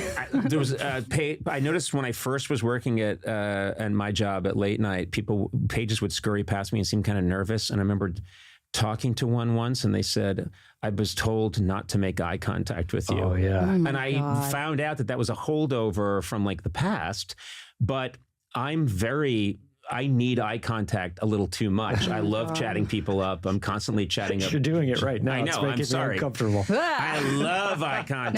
No. And Stop yeah. There were a lot of things like that. I think that's what made that, at least at the time that I was in it, that's what made the page program kind of exciting, because there were so many holdover, like weird, weird things like that you would have to do or know, and you felt kind of, even if it was weird like that, you felt like, well, like part of something. You have to, yeah. Fuck But that. also I've noticed that, I don't know if you've noticed this, but once you became a known person, sometimes there are people that say things on your behalf that Oh yeah. that you don't even agree with. Yeah. And you find out later, well, we were told before you came that there was to be no mention of donuts because, and you're like, what? What are you talking about? And it was someone not playing a prank, but someone who was well-intentioned, who misunderstood Right. something, telling people beforehand. And then you realize how much of this is going on around me where people were told, whatever you do.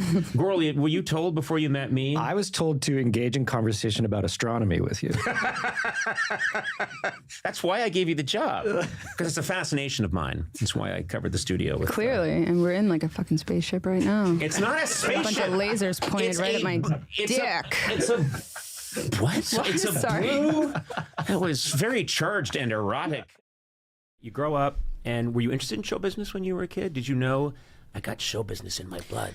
I think so. I mean, pretty much. I mean, I think I was like, I did have show business in my blood on the Puerto Rican side of my family. My great grandparents were flamenco dancers. I mean, I was never connected to Hollywood or anything like that. Right. But I think so. I don't know. I was a really quiet kid up until I went to until I discovered community theater. I was kind of like Really? shy. Yeah, like as a younger child, I was like kind of quiet and shy. And If I had talked to you when you Weird. were like 8, would you have and I wouldn't have been allowed to talk to you when you were 8, but would you have said, yeah, I'm interested in doing anything involving performing for people, or would that have been the furthest thing from your mind? I probably would have been like, come with me in the woods. I found a skull, and I know it is of a baby. I was into things like make believe. That's great. I found a skull. I'd be like, and would follow me into the woods. Are you sure that was make believe? Did you I don't find a know. skull? Maybe you want to tell us We have about to build a it. fort and do a ritual because I know it's a baby's skull. I like to play in the woods as an 8-year-old. Come with me to the woods. Wow, you'd be a terrible camp counselor. Well, kids, here's your new camp counselor for today, the new CIT. Aubrey is going to come with me all to the woods. I found the skull of a baby. There must be a ritual. That'd be fantastic. I was a very delusional child, but I never thought like, oh, I could actually do that. But I was definitely obsessed with movies. I mean, I was like, the minute I had my hands on a video camera in the 90s, you know, I was just making movies all the time. Right. Which movies did you like when you were young? Well, I was never exposed to like great films until I was a teenager and I started working in the video shop. Yep. Remember those? Yep. So I grew up on, you know, like blockbuster movies, Spielberg movies, all the big ones, Ghostbusters, but a lot of romantic comedies. You liked a rom-com. I liked weird movies too. Like I'll never forget when I saw For the Boys, starring Bette Midler. You know that movie where she goes on the. Is So James Caan in that too? Yeah. Isn't it like a James USO Caan. tour or yes, something? and I saw that way too young. I saw like weird movies at too young of an that's age. not a movie for. I mean, I know. not that it's a racy movie, but it's just not But a as movie like for kids. Like a 9-year-old, I was Yeah. like, now that's art. James Caan, Bette Midler, USO shows. I swear to God. That's a movie. Also, you know, it had a really big impact on me as designing women. Oh. So I discovered that show in the basement of my foster grandparents' house, and I was not allowed to watch that show as a young child. Really? Oh yeah, I learned a lot from that show. How to design Julia stuff. Sugarbaker, Delta Burke, Annie Potts. I don't James remember. Hart. What would you have Best learned cast. from that show except Sex interior? stuff. Oh, they did a lot of. I didn't know that was a Oh, yeah. sexy show. Are you kidding? All they did was date and talk about having sex, and then I don't know. But probably with real sly innuendo that wasn't that harsh. Well, they were just like real sassy Southern women, so Right. it was always, you know, they're always screaming about. They never something. seem to be doing any work. No. And that's the common theme in most shows that are about a workplace. No one's working. Right. I mean, if you watch, you know, Murphy Brown, they're always sitting around at a tiny table. They're supposed to be three or four of the most powerful journalists in the world. It's basically supposed to be 60 Minutes, Yeah. and it's supposed to be Mike Wallace and, you know, all these powerful people. But they're sitting in a tiny little table that shows them in a multi-camera setting, Yeah. and they're poking at little salads and being goofballs, and nothing's getting done. I want to do a workplace comedy where people just seriously, quietly work the whole time, and there's no banter. Cheers was the closest because they'd at least be delivering drinks and things like Not that. much. Not a lot. Okay, well then I'm wrong. Yeah. Once again, Parks and Rec, you know, we worked a lot on that show. you did well. You did. But that was very focused on the Yeah. tasks that we were doing. The comedy came out of the. Not to make it about me. This isn't about me. No, it's just a podcast Aubrey. starring you today. Okay. So it is about you. Are you like this at all? Ever commit a crime? You know, in the past, just getting started. You ever? Well, and this is where my assistant would jump in because she has a sordid criminal past. Oh. And has been very open about it, but she shoplifted like crazy. No, I wasn't into that because of the wrath of God and all that. Yeah, I was exactly. too scared of this wrath of God. No, I didn't want to sin growing up. But I would say if I ever committed crimes, it was mostly vandalism. That was my thing. Really? Or yeah, but I did some identity theft, you know, but that runs in my family. I learned that at a young age. I did, yeah. Going back to the 14th century. Yeah. I am Antonio. No, you're not. Okay, I try. Well, I'll just say, you know, I learned a lot from my family. I'll just say that. But you know, What kind of vandalism would you do? Well, you know, I grew up in Delaware, in Wilmington, Delaware, and there were a lot of. It's a really interesting place to grow up because you're kind of there's this presence of the DuPont era of things always, and so there's always like I would never vandalize things that were, I think, like new or nice. It was always like going to the old, DuPont experimental station or the mill factory, the abandoned mill, mill or whatever, and throwing bricks in the windows. And we would grow up around a lot of those like new suburban developments, where they were always building the new like cookie cutter houses or whatever. And I would go in there and I would take nails and I would write messages to the construction workers like, "You'll die," in nails, to make it seem like a ghost. Wait, are you lying them out or are you hammering them in? No, I would just arrange them in letters, nails and letters. Wow, that's not vandalism per se. It's just threat. Okay. That's just like threatening public safety. You get arrested for that? Trespassing. I think you get trespassing, but what about the guy who owes the mob money and then goes to work that day and says, well, it'll probably be okay and they'll never find me, and I'm hiding out as a construction worker in Delaware, and then gets to work and it says "you'll die" written out in nails. I really gave and then he just says, I'm just going to go into the woods and kill myself, and then later on you find the skull, and it all comes around. Yes, that's what I wanted. That is literally what I wanted. You're a criminal mastermind. You're a genius. Yeah, but no, shoplifting is for little bitches. Thank you very much. I wish Sona was here right now. We'll have to tell her. Yeah. She adores you, by the way. She loves you, and she will freak out that you pretty much called her whole life up until 31, the life of her 31. She was shoplifting late into her life. Ooh. Yeah, constantly. I don't know about that, but I support stealing from the man. The man, yeah. Fuck that. Me too. Yeah. Although I think I am the man. Yeah. I just realized that. Yeah. Titley, that's my phone. Hey.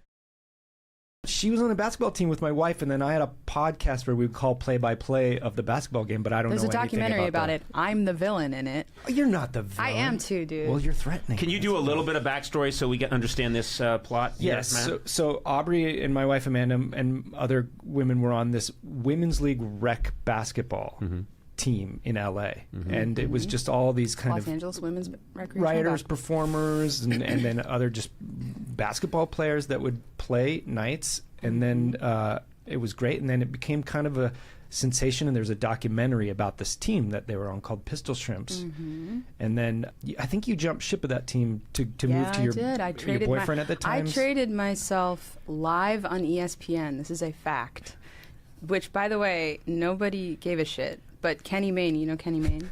He's my friend. I've known him for years. I convinced him to let me go on ESPN because it was right after the decision, the LeBron James. Yeah. What was it called? The big decision? Yes, he made this very dramatic decision. I did my own decision. No one gave a shit. I went on ESPN, traded myself to the Spice Girls. Yeah. Because... Is this why you were vilified? Yes. Oh, I see. Okay. And I traded myself to a different team, and here's why. Because I wanted to play basketball as a hobby. I didn't want to... I was trying to get away from work, and bless the Pistol Shrimps' hearts. I love them all. Yeah. I had a great time on the team, but I just wanted to do it to get my anger out, my frustration. I like to play sports, and then I kept showing up to the thing, and then all of a sudden they'd be like, all right, so we're doing practice, and then we're doing a photo shoot for the cover of the LA Weekly, and I'd be like, a photo shoot? Yeah. I'm trying to get away from the photo shoot. What are you talking about? We're just trying to play ball. Right. Because it's all actors. You get a bunch of actors and writers and everyone together on a team, then everyone starts to make it. And it was funny. When you guys started calling the games, that was funny. But then strangers started showing up to the game. I know. They had signs with my name on it. I'm like, I have an audience now? Yeah, I'm just trying to play basketball. This is getting you away from your escape. That's the problem. I was just trying to play ball, bro. Just trying to play You're talking to me? I'm an old-time baller, bro. Hey, brah, I'm an old-time baller. So it was funny, though. Like, I like how it escalated, but I started having panic attacks because I would show up to the games and I would see a fucking audience. Like, I don't blame I'm you. like, these people are watching me play basketball. I got to, like, perform for them now. I know, and then there was a whole dance squad that grew up around it. We had a dance squad. I mean, and then that became all political. And then the reason I traded myself is because I want to play with my sister. And there were rules on the league. Like, you couldn't, once the roster was set, you couldn't just randomly play on a random team. And I wanted to play with my sister, so they wouldn't let me. So I then played on another team in disguise. I wore a wig. You wore right, and a different jersey. I'm sorry. You cannot play basketball in a disguise. No, they I've didn't never know I heard was of in that. disguise. I've never heard of that before. No, they didn't It know was a I was in donkey. disguise. No, I know. I'm sure And a they didn't trench know, coat. but it's just so hilarious to me that you would Yeah, but glue on a mustache and say, "I am Antonio, the basketball player." I wore a blonde wig with goggles. I gave them a fake ID, got on the court. Literally first quarter, my ACL tore on the court. All eyes on me. And I was trying to, be in disguise. I was like, I don't want anyone Is it possible that you got injured because you were so committed to being this other person? It was karma. It was karma. I don't know. It was like, oh, you don't want anyone to see you in disguise? Like, your knee's going to fucking snap right in half. Everyone's going to watch you. Everyone's going to watch you get carried out of here. I love the idea of someone switching to like a different league or a different team and, playing in a disguise. Yeah. I just think that's fantastic. Yeah, and I don't understand that you could really try and pull that off. I did. So what was it? You said there was a moment where Aubrey had to convince someone to give her the ball. No, what happened was, first of all, I didn't threaten anybody. It was very civil. We were down. We were never winning the game. Mm-hmm. We were done. It was like the last quarter, and it was the point guard of the other team, and I was on her. I was defending her, and she knew who I was or something, and she was being a little sassy with me. She was kind of like, yo, like, can I get a picture with you after the game or whatever? Like, in the game. She was like, and I was like, yeah, if you give me the ball right now. Because she was coming down the court on her side, and she was like, I don't give a shit. And then gave me the ball, and then I just... That's right. And everyone, because nobody heard our conversation, so they didn't understand, like, what the fuck did you say to her for the point guard to just be like, all right, here. And I just went back and did a layup, and it didn't matter. We still lost. There's another idea I love, which is someone who plays on a basketball team who's maybe either extremely famous in another way, not basketball, or maybe just independently very wealthy. So they're guarding someone, and it's just understood that if you give my character the ball, he'll give you $25,000 in cash. And then it's just constantly, and then at the end, he's like, okay, you get $75,000, you get $650,000. And people are like, this is insane, but he scores like 55 points a game. I love scams like this. That's not a good scam. Okay, sorry. That's a terrible scam. Hi, my name is Ayo Debris, and I feel optimistic. Hopefully, not a misguided optimism about being Conan O'Brien's friend.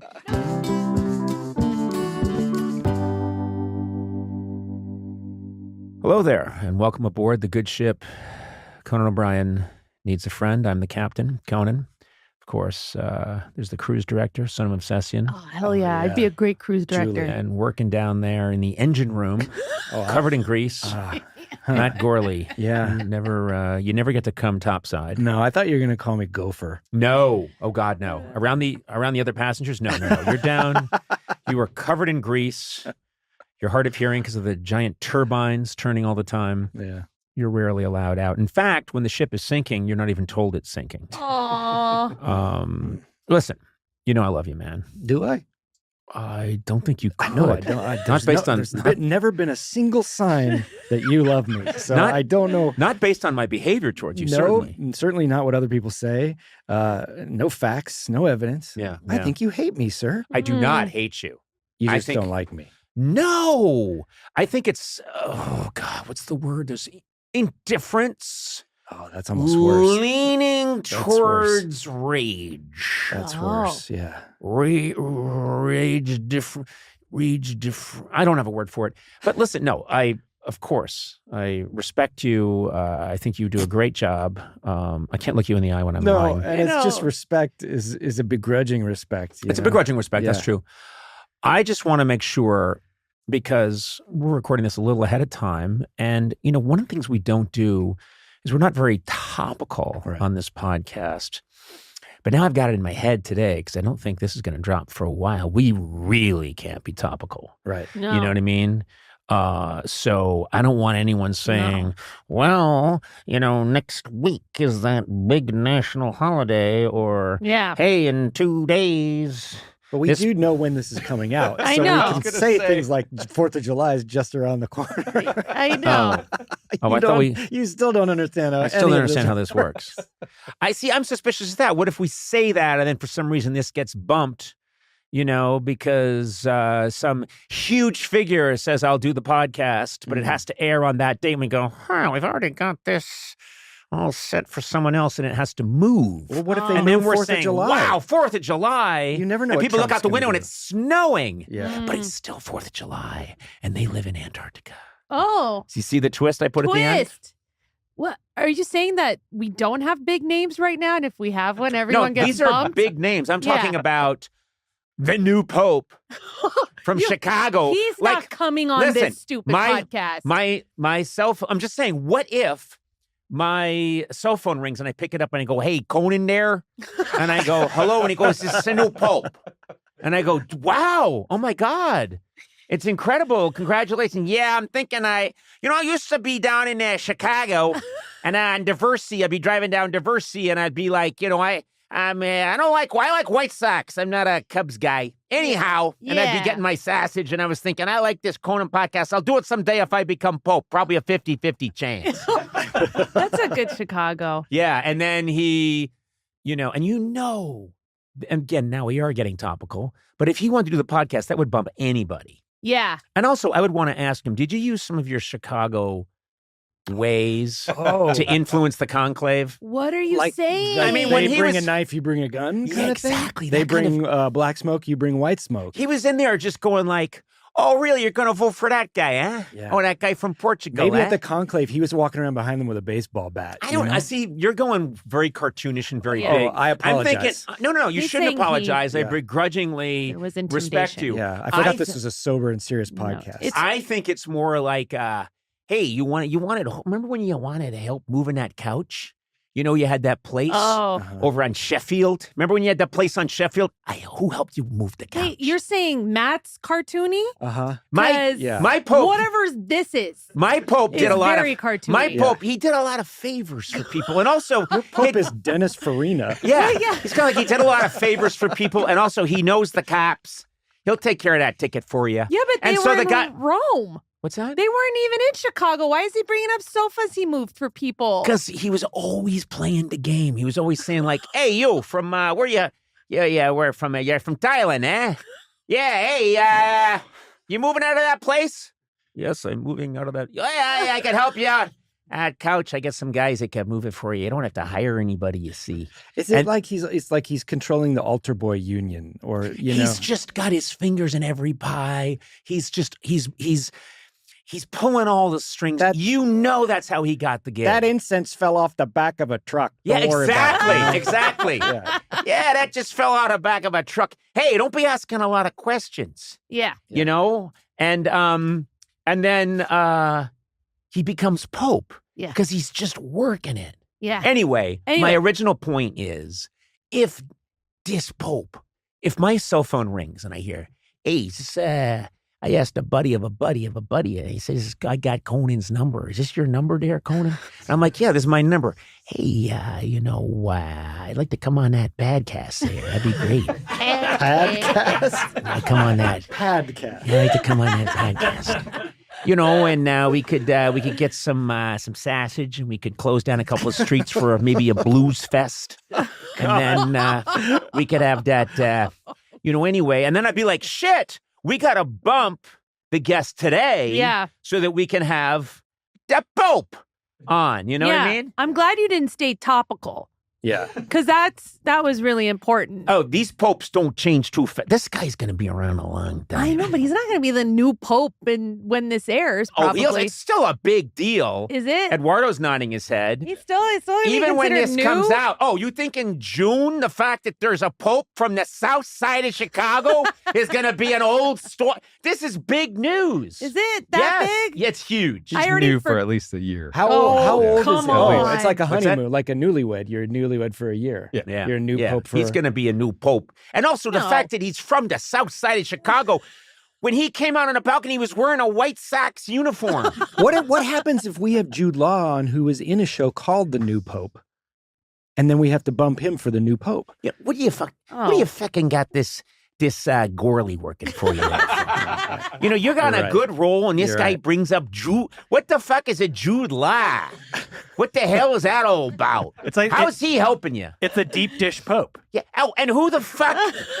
is that Blay guy making jokes other people have already made on the internet. What the fuck?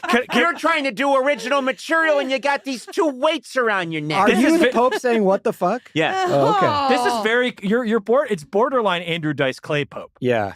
Yeah, exactly. And by the way, he did some good work, a lot of good work. Andrew Dice Clay. I have a lot, and he's also he has matured into a very fine actor.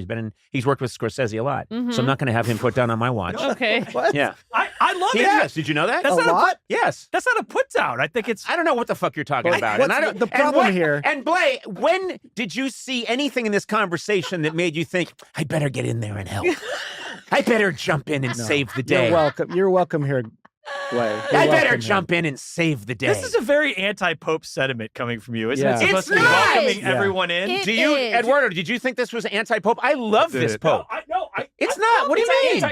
I think the Pope is very welcoming everyone in. You're being very anti-Pope Exactly. right now. Yeah. How? Because What? You That's said all he you ever want. strong-armed his Everyone way in. You're into supposed- popehood. Yes. Wait a minute. You think that me implying that this Pope used all of his Chicago muscle No. to get the Popehood meant that, and yeah, it's called That's the not Popehood. what he's saying. He's saying you're Conan, you role playing as the Pope. You're being very anti Pope by not welcoming anybody into this conversation. Oh, that's just. Oh, that. Yeah. I thought you were just shitting on the Pope. Oh, no. Oh, okay. No.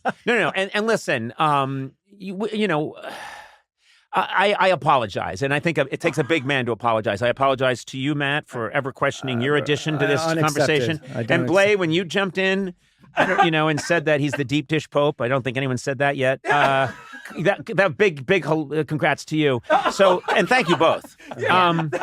So let's get into it. Yeah, he lived in Peru for like 20 years, right? Yeah, but Okay, I'm just was wondering. he really there as much as he said he was? Yes, I think he was leaving a lot on weekends to go to the White Sox games, and check out the Blues Fest. The accent is still so thick for just having lived in Peru for 20 years. But okay. Was No, he that's fine. really there the whole 20 years? I think he was. Yeah, I think it's okay. Let's check those playing records. I think he's bopping back and forth. He's like, yeah, I got to go to O'Hare. I got to get to O'Hare. And then I got to take Diversey to Sheffield. And then I got to see the Blues Fest and get some sausage. And I'll get back to Peru. Quit your... I don't know. I guess I'm going to hell, or maybe I'm in hell now. Maybe this is hell. My guest today is a hilarious writer, actor, director, and comedian who stars in the hit Hulu series The Bear. And guess what? Let me tell you something. Oh. Yeah.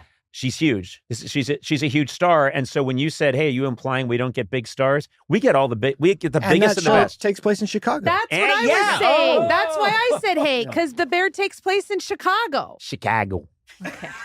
I'm excited she's here today. Ayo Adebri. Welcome.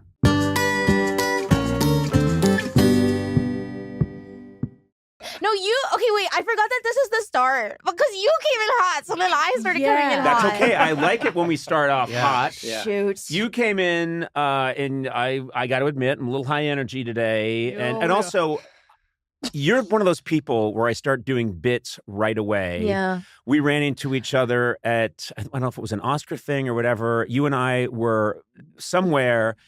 I don't think we had really formally met each other, and both of us doing Sort of bits being right away like idiots. Foul behavior in public. Yes, but then you did me this great kindness, which is my children, and this is to their credit.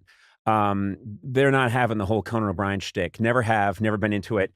You made a quick video for my daughter who adores you, and you made a video where you basically said, no, your dad's okay. That's true. And I sent that to my daughter, and it got me like 24 hours of solid But street it didn't cred. look like she was in like a hostage situation. It where kind you're of did. Yeah, because I had my gun up to my head anyway, so I brought my gun. She did it all herself. She held herself hostage while she made me a hostage video. All right. Well, I always carry on a gun in a newspaper. A lady must. A lady must. But that wasn't that was the first time that we met. But do you remember the first time we should saw- have met. We should have met when I saw you way across the street, or I thought I saw you, but I wasn't sure it was you. And I was with my real assistant, the one who actually does things for me, David Okay, Hopping. all Come right. on, you've Okay, been the phoning one it I in trained. for I like trained 8 years. him. Oh, you trained No, I him? trained If you him. trained him, he wouldn't be doing shit.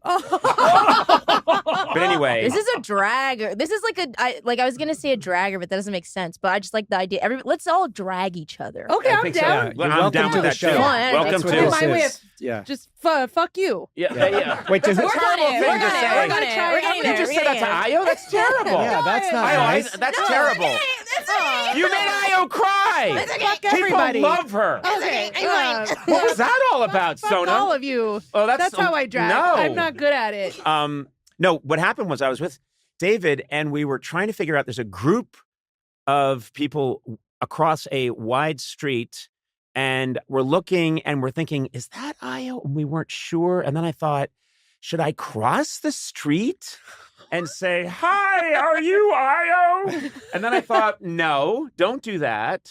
I didn't know what to do, so I didn't do it. And I didn't realize that you guys. So it was me, Lionel Boyce, who's also on Bear With Me, and then Tyler, the creator, and then one of our other friends. So it's like we're like 4 black people on Larchmont, basically. And then we're like, why is this, like, there's this white guy across the street who's really tall and he's walking kind of weird. And then I was have like- a limp. And then I was like, that's surely Conan O'Brien. Like, look at his head. And we were, and then Look at his head. and then Lionel was like, don't be racist. Like, you can't just say like a tall white guy and be like, that's Conan. And he was like, and Conan wouldn't walk like that also. But No, then he like would. now that I'm also thinking about you looking at this group of like 4 black people and being like, well, surely I can't cross the street and just be like, are you the famous one thing? And then also we were like, oh, he was kind of walking funny because he kept kind of looking back, but we were in this like weird Mexican standoff of like recognition. Also, you guys We were like- kind of partway behind a tree. Yeah. And so I we were hiding. I see, yeah. And I said to David, and he was like, I'm not sure. And then, I mean, David is welcome to come in at any point and straighten out this mix-up.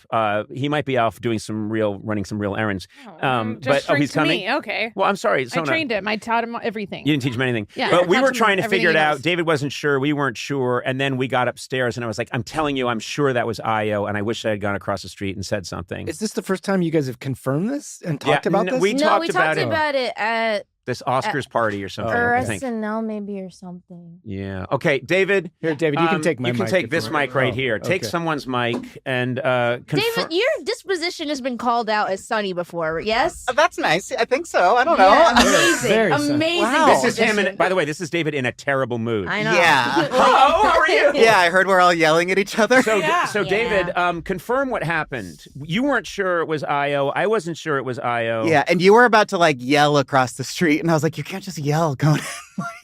Yeah. No. Yeah. And there was a fear of, what if I'm wrong? Yeah, and yeah, then I'm that guy who's just like misidentifying Black you know, people, a it's black okay. person. Yeah, yeah, And I You didn't can want to do say- that. No, you can't even say that anymore. So true. But I didn't want to be that person. Yeah. But then also we were like, well, we can't just be like accosting tall white people and being like, are you one of the most Yes, you most famously tall white men of all time?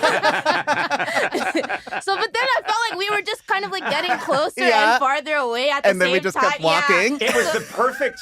It's a 2-lane. There's traffic going Yeah, 2 yeah. ways. Uh-huh. So it's not a narrow It street. wouldn't have worked even under like better circumstances. Like too No. much was going on. I know, But but it- you know yeah. we're here. We are here now. We're together. Yeah. I'm so happy you're on the show. We have a lot to talk about because you were raised in Dorchester. Yes, sir. In Boston, and I, of course, come from the nasty side of town in Brookline, Mass.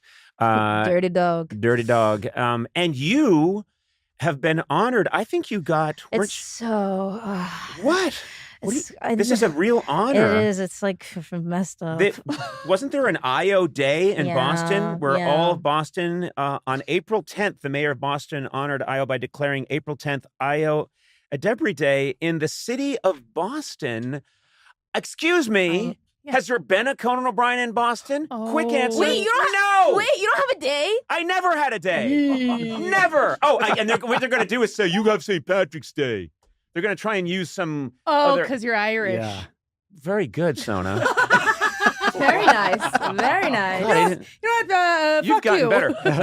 Hey, you're getting better at that too. Yeah. No, I've never had a day. And I mean, That's I don't actually even, shocking to me. But you've been like hasty put. No, wait. No. Hasty's just women. No, hasty pudding is guys That is and guys. used to dress up as ladies, but now That's it's what it men is. and women. Yeah. Wait. What the heck? What's What? going on? What do you mean? I don't know. I just feel like you should let's fix that. I don't know. What do you do? Did you go to Boston on your day? Okay, I'm grateful for the day. I'm grateful for the day. I had no idea that it was happening. If I knew that it was happening, I'm the type of person where I would have not gone, because that sort of thing just makes me so anxious. Yeah, And so yeah. they were just like, "Oh, come to your high school," and I was like, "Cool, I'll just like talk to the improv kids." And then they were like, "Actually, you're gonna be talking to kids in the auditorium," which is like my nightmare. Like I was training to be a teacher and I quit because high school children are so scary with their eyes. And then also like the school that I went to is a public school, but it's for smart kids. Like you have to take a test to get in. Like it's that whole vibe. And every student there is like gonna become like a doctor of like atoms or something. First like of all, I don't know. Doctor of Atoms. Okay. Okay. So I literally was like stupid for my school. Like I was like, yeah, maybe be like a teacher and go do some like improv at night. And everybody was like, good luck, kid. Like you are a wastrel. And yeah, ultimately. But you got a day. I got a day. But did you go to your school for your day? I did go to my school because I Okay. thought I was going to just talk to the improv kids. And then I ended up talking to the mayor. And then the mayor was like, I have a surprise for you. And in the clip, which I have watched, like, I think I look upset, but it's just because I'm like dissociating to survive. Because I'm like, I can't believe this is happening. And I also know that my mom's going to be so annoyed because she's going to be like, you never tell anybody when you're getting a day. And it's like, well, because I didn't know I was didn't know getting you a were getting a day. day. Yeah. You never tell anyone. You're like, you've gotten lots of days? No, that's just Oh. like, that's the voice of my mother in my head. She's that type of, Again, you yeah. get a day, and Yeah. I don't get it. And She's I- By the way, I Sona and I don't both get have it. Boston days too. Yeah, this is I so know. weird. They're I- always, Crazy. and they're not even from there. Hand them They're out handing to them out. everybody. Yeah. You get them at the Kind of airport. personal. As you get off the plane, they hand you a day. If you go to the Logan Dunkin', I they get think you, they give you a think day. that's you're on record for saying you think the Dunkin' Donuts is better in Boston. You I can do. taste the difference. I do. Why do you know that? I know a lot Is of that in things your about research? you. I know everything about you. What am I thinking right now? 3, 2, 1. I'm Conan paler than you O'Brien. thought. Oh. Ultimately, yeah, probably. Yeah. You can actually see the veins in my face, and it's freaking you out. I'm like I can see like the back of your ear through your cheek. What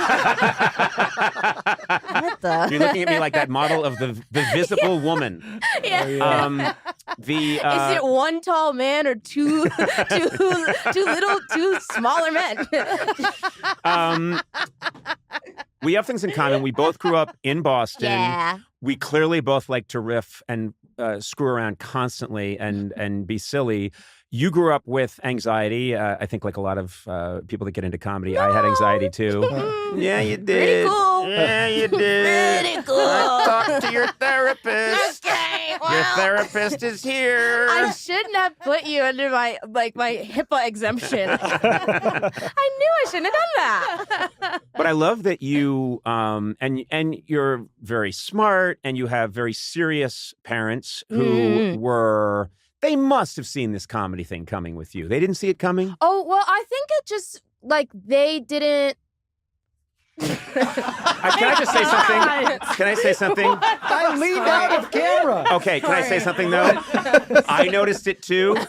You reached for that tissue like Liberace or a magician. You reached like this. Where? I mean, if we have footage of it, and then you plucked it up and you did this big turn. I was in the middle of talking. I was Did your sneeze. I'm sleeve sorry. hit the mic too? Were you I thought rustling? I thought a white dove was going to come out of your jacket. I'm so sorry. It's like Penn and Teller doing ASMR. I'm so sorry. I was gonna sneeze, and I just thought it was a. Oh my! Surely nothing will happen. I'm here to visit the king of France, but first. Well, Oh, Jesus. I love that you didn't let that go. You are addicted to prop work. Oh my God! Get him! Get him! Get him! Get Yeah, him! I was listening to an episode in the car. Not gonna lie. Your parents. serious parents. Your parents They're Yeah. serious people. You grew up in a Pentecostal yeah. uh, Well, household. but my dad wasn't really that Christian, which also is funny because I was like, I have these like memories of like going down to his home office, which also it's like, hey man, if you're a dad and you got a home office, whatever. Anyway, but then I'd go to his home office, Right. and then I would be like, hey, like, it just would be really cool if you came to church, just because like if the rapture happens, me and mom are good, you know what I mean? And you're gonna be like in hell. And he to his credit would just be like, I mean, like maybe, girl. Like he'd be like, I don't think so, but thanks, He's like, sweetie. I know how to get. I'll take the off ramp. I'll get there. Thanks, I'll see. sweetie. Yeah, so I was like low key more religious than my parents at one point, but yeah, I think that like all that kind of, that was like how my anxiety manifested. Like in I had to be very prepared for my future, or like I kind of would care about things even more than my parents did because I was just projecting my own sort of like fears about like disappointing them or whatever. And so like I think I would just be like, and I'm going to be like a doctor, of course. And they'd be like, cool, you're going to be a doctor. And then my sophomore year of college, when I changed my major, I was like, well, also then I was like, okay, so I might not be a doctor. I might be a teacher. And they were like, okay, sure, yeah. And so then, you know, I was like, I'm not going to be a teacher. I actually want to study art. And they were like, yeah, girl, like, you know, we've been raising you in our house, right? Like every single thing that you've done or you care about is like related to The arts. comedy or the arts or whatever. Like I would, my mom would get really mad at me because I would delete episodes of Oprah because I was TiVoing your show and like 30 Rock, and like I was just like inhaling all of that stuff. Yeah. And so they were like, yeah, duh, like, okay. But it was also very like, my dad was like, I mean, we can't help you, like, just as a heads up, like we don't have any connections, we don't have any like resources, so like if you want to do it, just you have to be That's prepared. weird because your dad and I were very tight, and I kept saying I will help Io, and he was like, how could you help her in comedy? And I went, okay. This was back in the 2000s, early 2000s. He's a tough guy in that way. He's a tough guy in that way. Yeah. I'd say, you're sure I can't help her get started in comedy? He's like, yeah, she'll be fine. What could you do for her anyway? What could you do? Conan. You know who I was. Conan O'Brien. Yeah, but then also like it's been cool like with them. I feel like I've been learning more about them since I've been, I don't know, whatever enough to pursue this. Mm-hmm. And like my dad actually went to Emerson, and his dad made him drop out because his dad was like, you're the oldest, and like we need to get all these other siblings from Nigeria over here, so you need to get like a real degree in something that like means that you can be like, you know, stable enough to support this family. And then he went to law school after. But my dad loves movies. Like he wanted to make movies. Wow. And now he just comes with me to award shows. But And they must be through the roof. Happy for you. I mean, think that's so. a nice thing. It's interesting. So when you told them, okay, I'm going to take this shot at we writing were comedy. straight up in an IHOP in Randolph because I also was like, we can't do this on home turf. Like we have to go to Randolph. And I literally was like, I'll meet you guys at the IHOP. Mind you, I didn't get my license until I was like 24 years old. So I'm like, they're driving me to the IHOP. And or you took a horse. And so then we're there. And I'm like not talking to them in the car, and they're like, are you like, is something like, are you dying or like what's going on? And then I just started I burst out crying, and I was like, I'm so sorry, like I changed my major without telling you I'm gonna study playwriting, like I want to pursue the arts. And literally they're like eating like a short stack, like could not care. My dad's like, extra hash browns, like let's go. They were so like. That's supportive. Nice. I remember very clearly telling my parents on the phone that, okay, I'm graduating. I've worked really hard to get into this good college. I'm going to graduate. I wrote a thesis. I'm a good student. I want to get into comedy. And I remember their attitude was very much like, which one are you again? Oh my God. We got 6. Just, you know, they were, and then the minute I could pay my own rent, which was really quickly, the minute I was like out there and established and paying my own rent, they didn't care if I was in pornography. I was just, you know, which I was okay. at that too. you dabbled. You did that? I dabbled. Huh. Okay, fake fans. No one's now. No, but anyway, I think it was no, the same. I think also my parents were like, yeah, like, are you good with money? Like, you're not going to be asking us to, like, buy tickets to the Yuck Yuck Center, right? Like, then as long as you don't need that. As we all know, comedy folks, us, getting extra tickets to the Yuck Yuck Center. It's a big thing. Everyone has to pay their dues. But yeah, like, they were like, if you're good, then we're good. And I feel like the moment that they could also kind of start to brag, like, which was like, even when I was like a writer's assistant, where they were just like, oh my God, like, your name is going to be in the credits of something. Well, you like, I'm impressed with this. I meet young people that just say, I want to be a star. And they don't have any plan other than that. I just want to be a star. And then you meet people that really have a plan. And you had a plan, which was get yourself in a writer's room as a writer's assistant. And you gave yourself time to do that. Yes. That was a very smart... I mean, I look at it now and I think, yes, that was a very smart way to go about it. Yeah. What was the plan specifically? Get into a writer's room. Plan was, I still have my education degree, so I was like, okay, I'm going to give myself basically 2 years to be able to pay my rent. And if I don't, then I'll go back and I'll get my master's. And then I'll just get my teaching certificate, like, for the state of New York. But I'll at least be happy that I tried. I think that's like, I try to make, I don't know, a plan that, like, I'll be happy with whatever the result is. Like, genuinely. Like, I have to be happy with it. Like, there's no... I won't create I won't give, like, failure is not an option. That's like I feel like the immigrant child of me. I'm like, failure is not an option. So whatever's going to happen, I have to be happy with it and also be able to pay my rent. Great. And so that was that plan. And then I ended up, while I was still in school, I got PA jobs through a friend of a friend who was working at Jack's. They were doing like Broad City and Inside Amy Schumer and Sam B at the time. And then I think I just kind of got a reputation for, like, being very hardworking, and then I got a assisting job at this show called The Rundown with Robin Thede that was on BET for a season, and that's when I got my first writer's assistant job.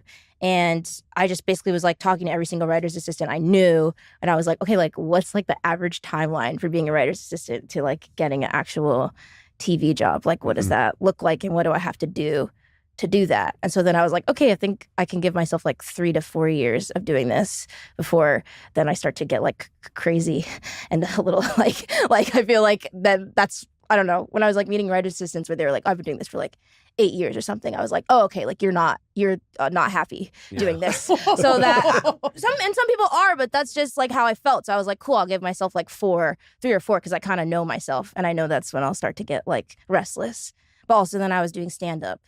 And you were attacking it on like 5 different fronts. Yeah, which is, I mean, but it was because I liked it. Like, I think I do. Like, I have met people also where they're like, oh, and so you were gunning for this and you're gunning for that. But it's like, I think at the base of it, I also just really like to learn. So I really was like, I become very obsessed about stuff. And so, like, I just loved who I was meeting doing stand up. I was seeing like alt comedy for the first time in New York, and that I could kind of take on a different voice on stage than maybe what might be my like first instinct.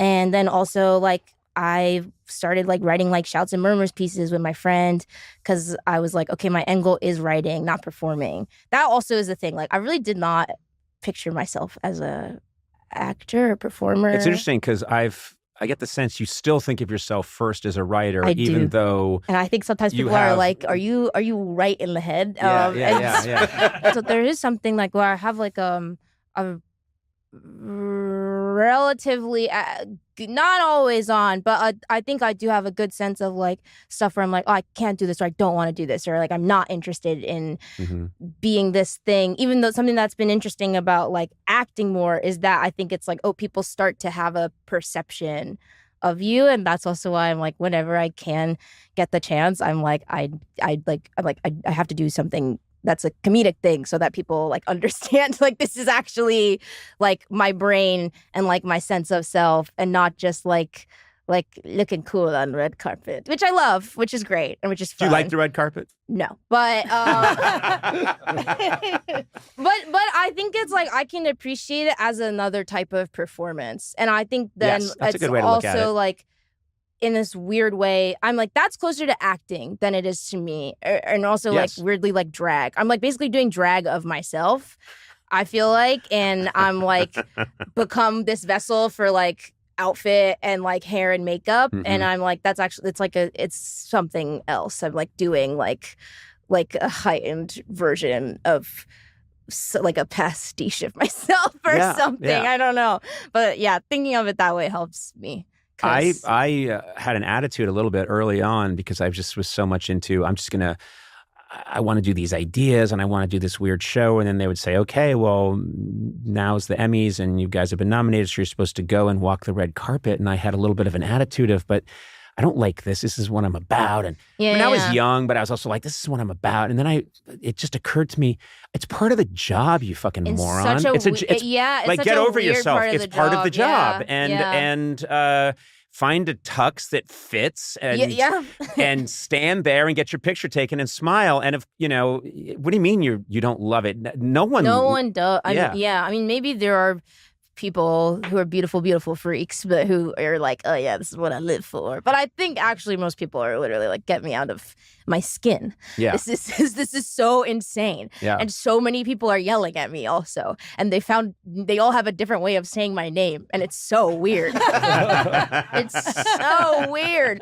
But yeah, it is like where I'm just like, yeah, this helps me get to be done with it and then get to actually make stuff. So like you did you have an affinity for physical comedy. When did you know that? Oh my God. Like you kind of like using your physicality. Yeah.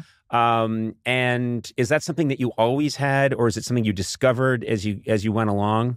I remember, I don't know why this memory just came to me. When I was 11 years old, I remember I did my last split.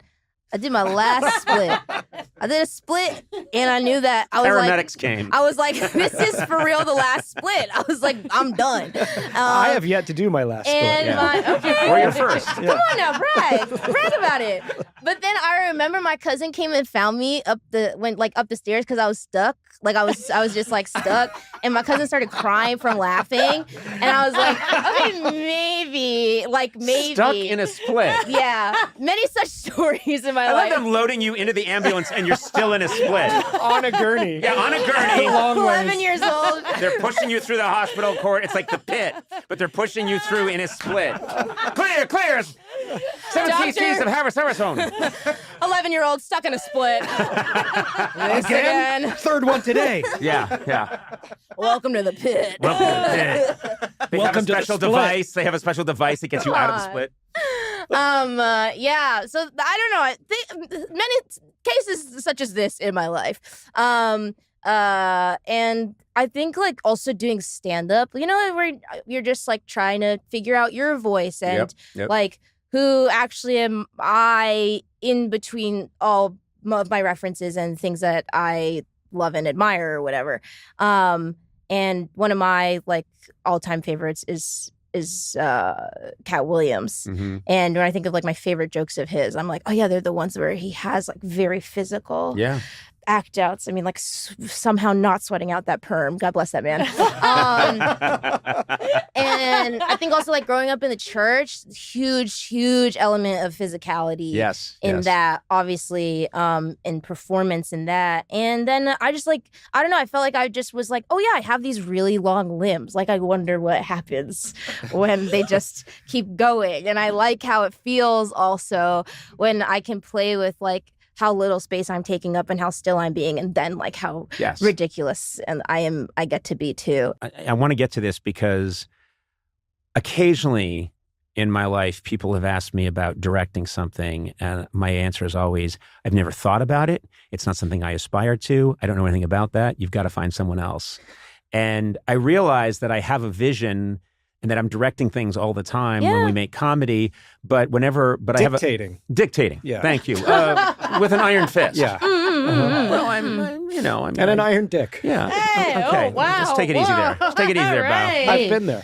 Years between you. Who am I but a spectator? I think of Chairman Mao as a director, if you will. But anyway, I know that you directed an episode in season 3 of The Bear, The Napkin. Yeah. And was that something where you said, And you got an award for it. Yeah, I got a nomination. I got a DJ nomination. Let's just, I'm going to say an award, because once you get it's an honor to be nominated. Yeah. You won the Oscar for Best Directing of a TV show. Yeah, the first time it's ever happened. Yeah, a Lifetime Achievement Oscar for directing a TV show. For 75 years of work, you beat Lucille Ball's Ghost.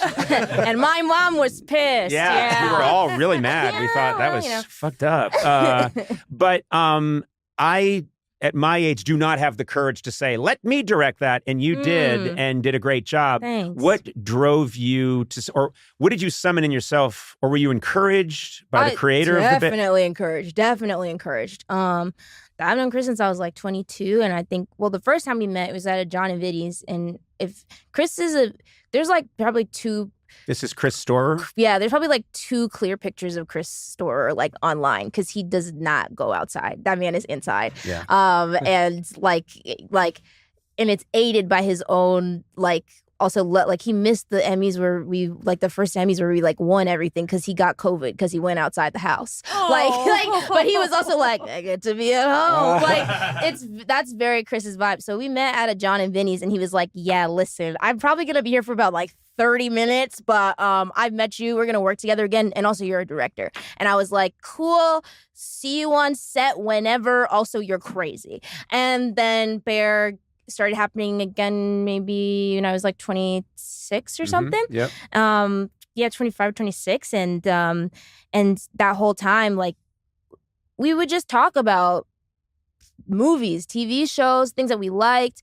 And writing, producing, we were just always talking about these things. And I, at the time, didn't realize it, but he was speaking to me as if I was another director and would ask me questions, thoughts, and also ask me why. Why was I thinking this thing? Where was it coming from? Oh, what would you do? Or, oh, that's interesting. Here's this story. Oh, maybe when you work on something else, you should talk to the other director, see how that goes. And then kind of around the second season, more intentionally, he was like, I'm thinking about this thing for you. I think that this could be cool. Or do you think that this could be cool? And if you do, are you going to put in the work? And so then I just really, I think what I was nervous about, I don't like undertaking anything if I'm not going to be able to do my best. And so I just really was oh, okay, I'm going to try to learn top to bottom what this actually means. Because I think I also didn't really have an idea of what that job actually was. Although you had been around, you'd been on set, and you had been directed. Yes. So you probably had some sense of, okay, this is single camera. I kind of see what they're doing here. Yeah. But what does it mean? And also can I do this if I feel I don't know everything about every type of camera and every type of lens, I think my fear was I had to know everything. But then it's actually well, you should know a good amount, but also be able to know enough to help facilitate the people who actually are experts on the thing, I feel and so anyway, he just really aided me. And then I remember during Bottoms, Rachel and I were talking about it, and we were oh yeah, we do also do a certain amount of directing and thinking about things and shots, and we do have ideas. You have opinions. Yeah, we have opinions, but they're not just based in us being actors also. We are thinking about the shot. We are thinking about what would be funniest for the frame, or okay, make sure you get this insert actually, or even though me as an actor, I might want to do this joke in a certain way because it would serve my performance. Actually, if I do less here, it's better for the movie overall. Or if whatever, things like that. And so then I just kind of went in, and every day that I wasn't working, I was on set with Chris. I was shadowing him, or I was shadowing other guest directors.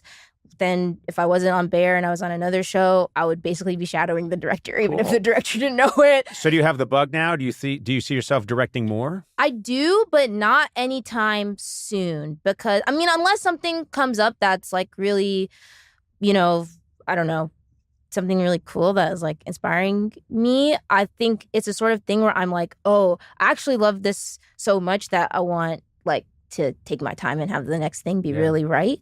And I'm writing again for me too, or not for me, for myself, for other things too. Because I've missed that also. I've missed in a weird way. Like being in a room, just writing for other people who have like other things that they can do. And so I've been writing again. And You co-wrote an episode for season 4. Yeah, I did. That's cool. Yeah, which I'm excited about. That, I mean, I just, anything you can do, the best quality to have is just to be curious and be kind of voracious and just, I want to know more, and I want to evolve. Yeah. And that is also, I mean, it's at the risk of this turning into a seminar, I think these are all really good things for especially young people starting out to hear that there is no secret formula. No. Also, luck is a huge part. Luck is a huge part. I People mean, that don't think, give it up for luck, I need a beating. Give it up for luck. Yeah. Give it up for luck. No, but even like I feel like lucky enough that like when I was in rooms, that the people who were like my bosses were also people who fostered curiosity. Yeah. I worked on, I don't know, on Big Mouth. Yeah. And like Nick is somebody, Kroll. Nick Kroll. Is somebody, Kroll, brackets. But like Nick is somebody where I'm like, oh, you're very curious. And also like, you know that like when you are checking out young comedians who are doing things that people are responding to and you're still making sure you get time on stage and you're figuring out like what's going on, you're inviting these people to like be collaborators and share those ideas, like that only makes you better. Like that keeps you active, like that keeps you going. And you actually let those people like work, or like if they're interested in certain areas in the room or on stage or whatever, you're like you're bringing them around. You're like showing them these things. Yeah. I know. I always say you make a decision early in your career, be threatened by other really funny people, or just go towards them and try and evolve from them. Go towards them threateningly. That's also go towards them. Yes, well, that was implied. Go towards them with a mallet or a large stick, and then try and beat them until they get out of the business, clearing the path for yourself. And others. I attacked Odenkirk. Maybe worthy. I attacked Odenkirk many times back in the day, in the 80s. That's somebody else where it's like he and Naomi, when I first came out to LA, they let me stay in their guest bedroom. Like where Did you get the bill yet? Yeah. Because they did that with me too. And then later on, $600,000 for 3 months. To be fair, Fabergé egg in the room. But quite a pretty penny. Which you're free to keep. Quite a pretty penny. I also want to congratulate you on becoming, I mean, you started this joke, which was you improvised a joke about being Irish, and then you kept going. And there's this crucial point where a joke either becomes like, okay, that's enough. I've done it enough. I should stop. Or you double, triple, and quadruple down on it and refuse to let it go, which you did because you made a joke about being Irish. And now it has resonated so much that the people of Ireland have accepted you as one of their own, which they will not do with me. Oh, sorry, brother. I am a figure of great shame in Ireland. She's but getting you, all the accolades. You got a day in Boston, and you're revered by the Irish people. I am rightfully loathed by the Irish, and never a day in Boston. Yeah, I think your day could come. Is what I'll say about that. I got to keep at it. Unclear about the Irish relations. We'll do the best. Yeah. I think I remember talking about this with a friend where I was like, my favorite type of joke low-key might be a lie. Like something where it's like it's almost not even funny. It's mostly just funny to me. Yeah. And I remember in that moment I saw like my PR, she was at the corner of my eye and she was kind of like, no. Because I was just like, it was just depends on what the lie was. Nonsense. But it was just me being like, oh yeah, I was up in Ireland and I was kind of chilling. I see. Okay, good. And she was like, okay, sort of mental breakdown, sort of on the horizon. And then I don't know, it just kept going. But then also like other Irish people too have been like, "What's up?" And I'm like, "Yeah, what's up?" Didn't you claim that you were the donkey? Yeah, I was Jenny the donkey. You were the donkey in Banshees of Inisherin. I'm a good actor. You were a very good actor. Well, I can do comedy and drama, Conan, and animal work. I'm sort of like the Andy Serkis of the equine family. I love it. Your attitude is, don't put me in a box. I can be the donkey in Banshees of Inisherin. That's true, though. Don't. Yeah, exactly. It's true, you can. I owe you an apology. I really do. Will think about how I feel about it. Yeah. How much longer do we have on the clock? You have 6 more days here. Great. Yeah, we're going to bring in some water By for day you. 4, I will have made a decision. It is a delight talking to you. It's Really. over? Yeah. Yeah. That's it. Is I mean, it? we can go more if you want, you know. But what are we really going to do, you know? You're going to quickly look at me and go, God, he's so sickly. Or I don't know. It's fine. Yeah, it's all right. What the hell was going on there? I was like, I don't know. I thought maybe That was a doorbell. I thought it was a doorbell you were doing. he is sick. He's terminal. And also, I'm going to tell you something. You were late. You were 3 minutes late to this podcast. Wow. But listen, I just, I think professionalism is important. Okay, then I'll just say that for real, like you're on like one of my, you're talking about your influences. I feel like you're one of mine and in a major way. So this is really cool to thank get you. to be here With you I before we put you on a ventilator. Yeah. Ventilator's coming. Yeah. I get a lot of optimism and energy by meeting all these young people that are out there doing it the right way and so talented and taking all these chances and doing such good work. And you also have just such a great spirit. So it's a joy having you here. I hope you come back. Next time I see you way across the street, Let's run into oncoming traffic. I'm going to run into oncoming I traffic. would love to see you have a conversation with Tyler, the creator. Yeah. I mean, that would be great. Know who he is. Oh, yeah. You don't No, know. I've looked him up in the phone book. He's creator comics Tyler the. Tyler, the creator, and Conan the Destroyer. Eduardo doesn't even know who he is. Everybody knows Tyler the creator. He's the creator named Tyler. He's in the phone book as creator, Tyler the. Oh, God, these people. Idiots. You're surrounded by idiots. Surrounded by fools, charlatans, half-wits, dragging me into the muck. As if you don't know creator, Tyler. As if I don't know. And all Google his search, assorted Google search. creations.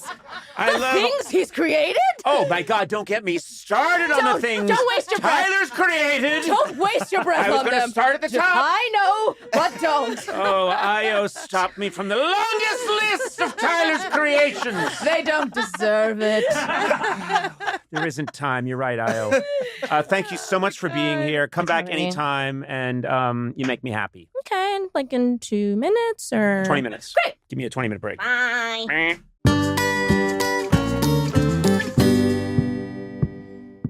I love summertime. Some of my happiest times of my life when I was a kid. Yeah. Ice cream, Yeah. Sunscreen. sunscreen, and then more sunscreen. And putting sunscreen, for some reason that eludes me, on the ice cream.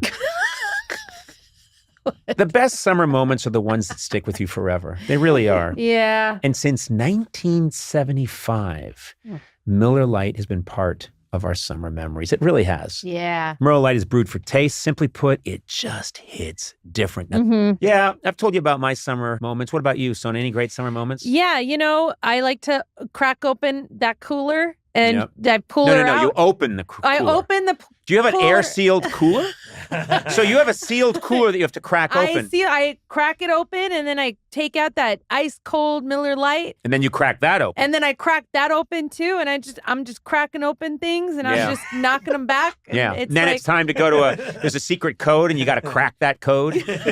96 calories and 3.2 carbs per 12 ounces. I'm a guy that likes to be lean. Yeah. And it's a great choice. Go to MillerLite.com/Conan to find delivery options near you, or you can pick up some Miller Lite pretty much anywhere. They sell beer. If they don't sell Miller Lite, they don't sell beer. Cheers to 50 years at Miller Time. Hey, really, gang. Cheers. Congrats. Celebrate responsibly. Miller Brewing Company, Milwaukee, Wisconsin. 96 calories and 3.2 carbs per 12 ounces.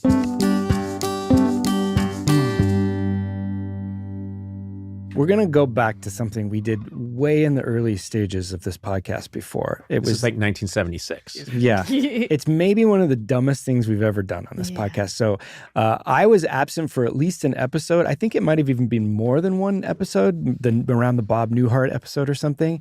And this was back in the early days when I wasn't really on the mic that much. And you used Adam as me, as a stand-in for me, and never mentioned it on the podcast. So he would just say, as me. You'd say, like, I'm here with Matt Gorley, and he'd go, hi.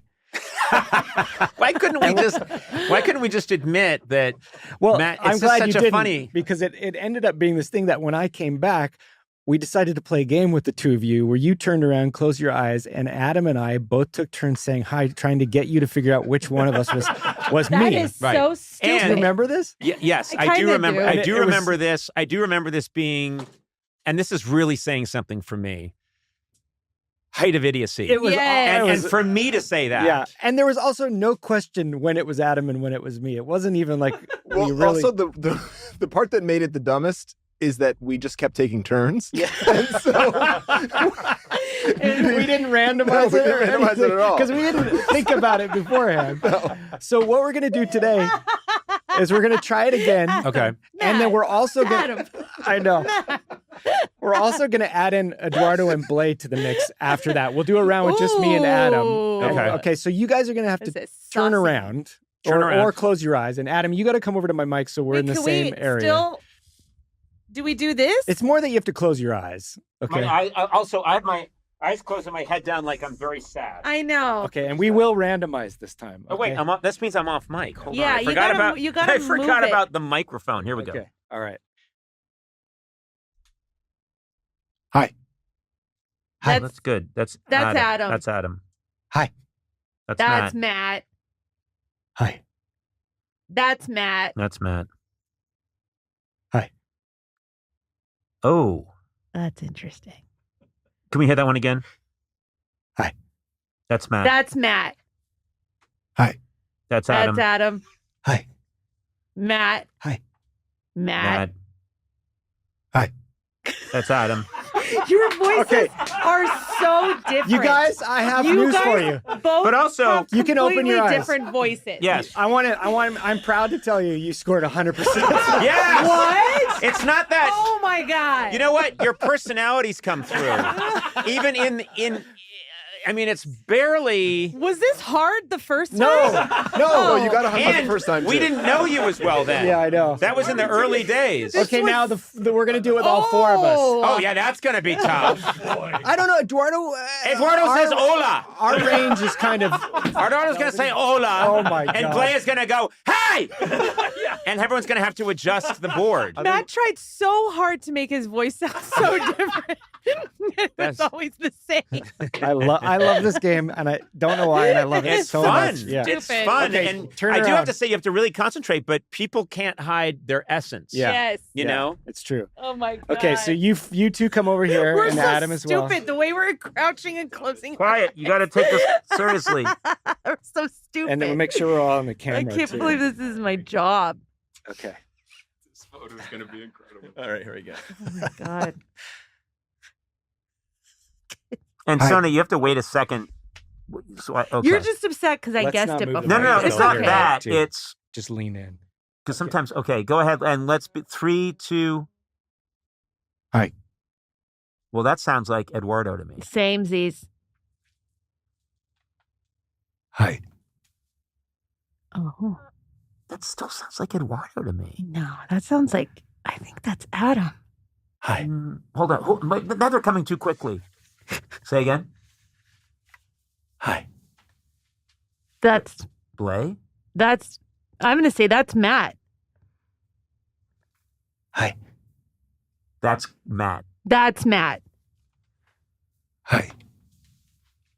That's Eduardo. Yeah, it's Eduardo because I think it has a tilde on it. I felt a tilde fall to the floor and make a clanging sound. Hi. That's Eduardo. I think that's Adam. I think it's.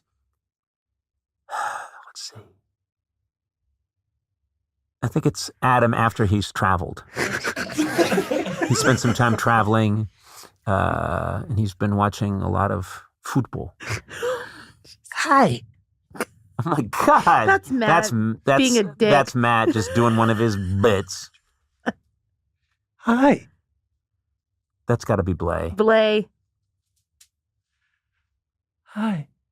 Oh, just Oh. going so soft that we can barely hear you is a technique. Try it again. Hi. That's Blay. I think that's Blay. I don't think Blae's capable of being that quiet. But it was such, I was going to say, it's such belabored whispering that when I Blae feel goes like through it's when Blae. Blae goes through the TSA, the wand goes off and they confiscate 35 exclamation points. Who was it? Who was that? Conan, that last one. Let me hear it again. Hi. I'm gonna say it's Blae.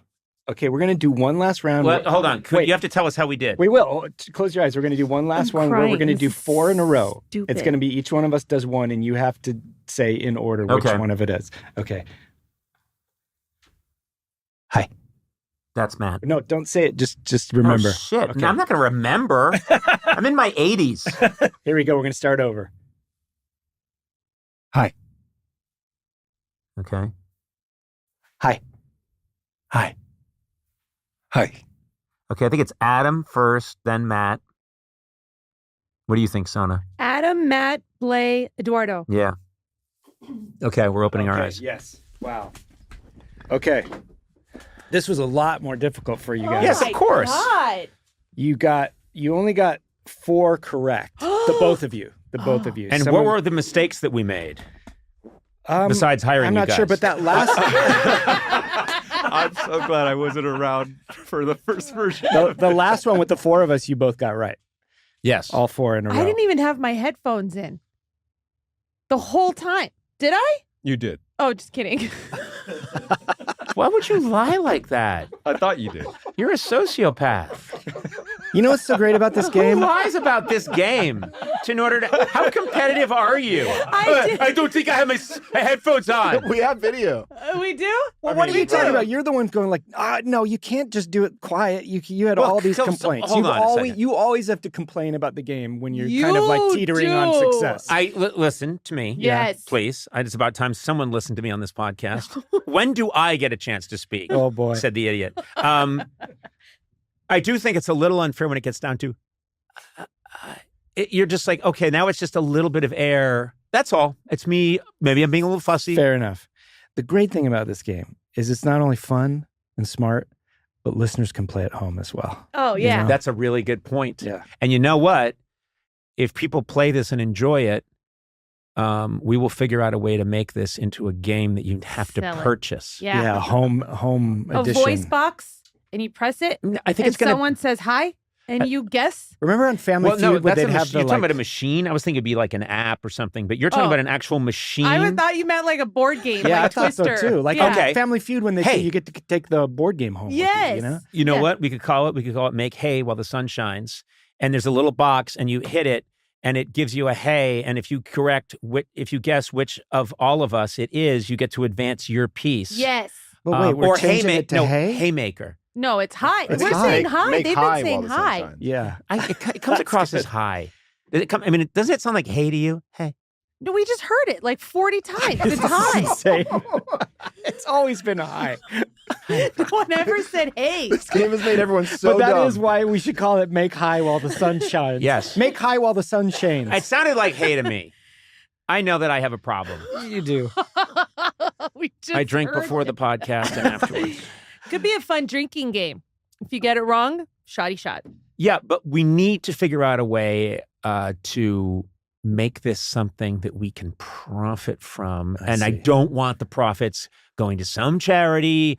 I'm sorry, but we need to, you said. No, I Uh-huh. don't want No, I said we need to make this a game somehow. We It's- need That to we make it a profit game, from. and Yeah. then we need to profit from it. Okay. And I don't want to hear about these sick kids.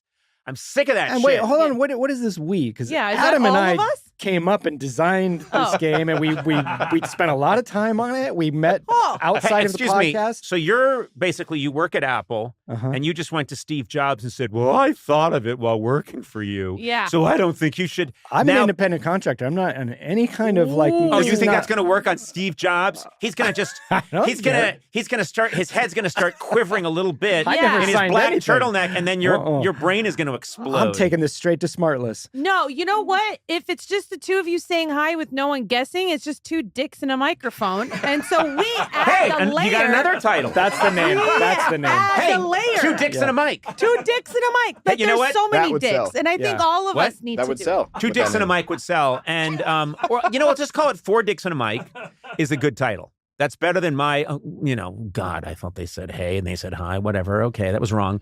But I think it's called Four You're Dicks. oversimplifying. You thought they said hey after you heard them say hi so many times. Do you know that I was in a lot of accidents when I was a kid? A lot of head injuries, and that I was beaten constantly by my brother Neil. And still, when I go home to Brookline, Mass, I'm still beaten by my brother Neil. Okay, then we could call it hey and just say hi. No. We've got the title. 1, 2, 3, 4, 5, 6.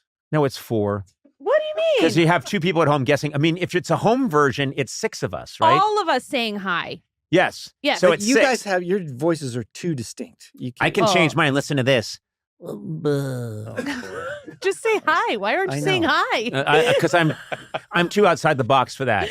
You always want Picasso to paint inside the lines. Can you do hi like girls? Hi. That's Gorals and Michael. That's Gorals and Michael Jackson. Oh my God. So do you try? And in the background, you hear bubbles. I'm gonna do it. Hi. Okay, you're just getting quiet when you get. Hi. Anyway, Hi. hey, if you're interested. Oh, that was a good one. Excuse me. Hi. If you're interested in 6 dicks and a mic being a game, and listen, this isn't some free thing. This has got to be something. People are gonna think that's porn. 6 dicks and a mic? That's why they're going to buy it. And then they're going to get it, and they're going to think, wow, 6 dicks and a mic. What is the mic? Why is there not It's a a guy camera? named Mike. It's 6 dicks and a mic. And you know what? If people buy it thinking it's porn, and then they find out that it's this, they get in the mail this cardboard board game with pegs with our faces on it, and a little box you hit that randomly goes, hi, hey, hi. Now we have Hold to on. make this. We have to make this. That's what's in the box, but on the cover is just a dude named Mike and Yeah, Speedos. shirtless, all oiled up. Yeah. Yes, that's the cover. It's 6 dicks and a mic.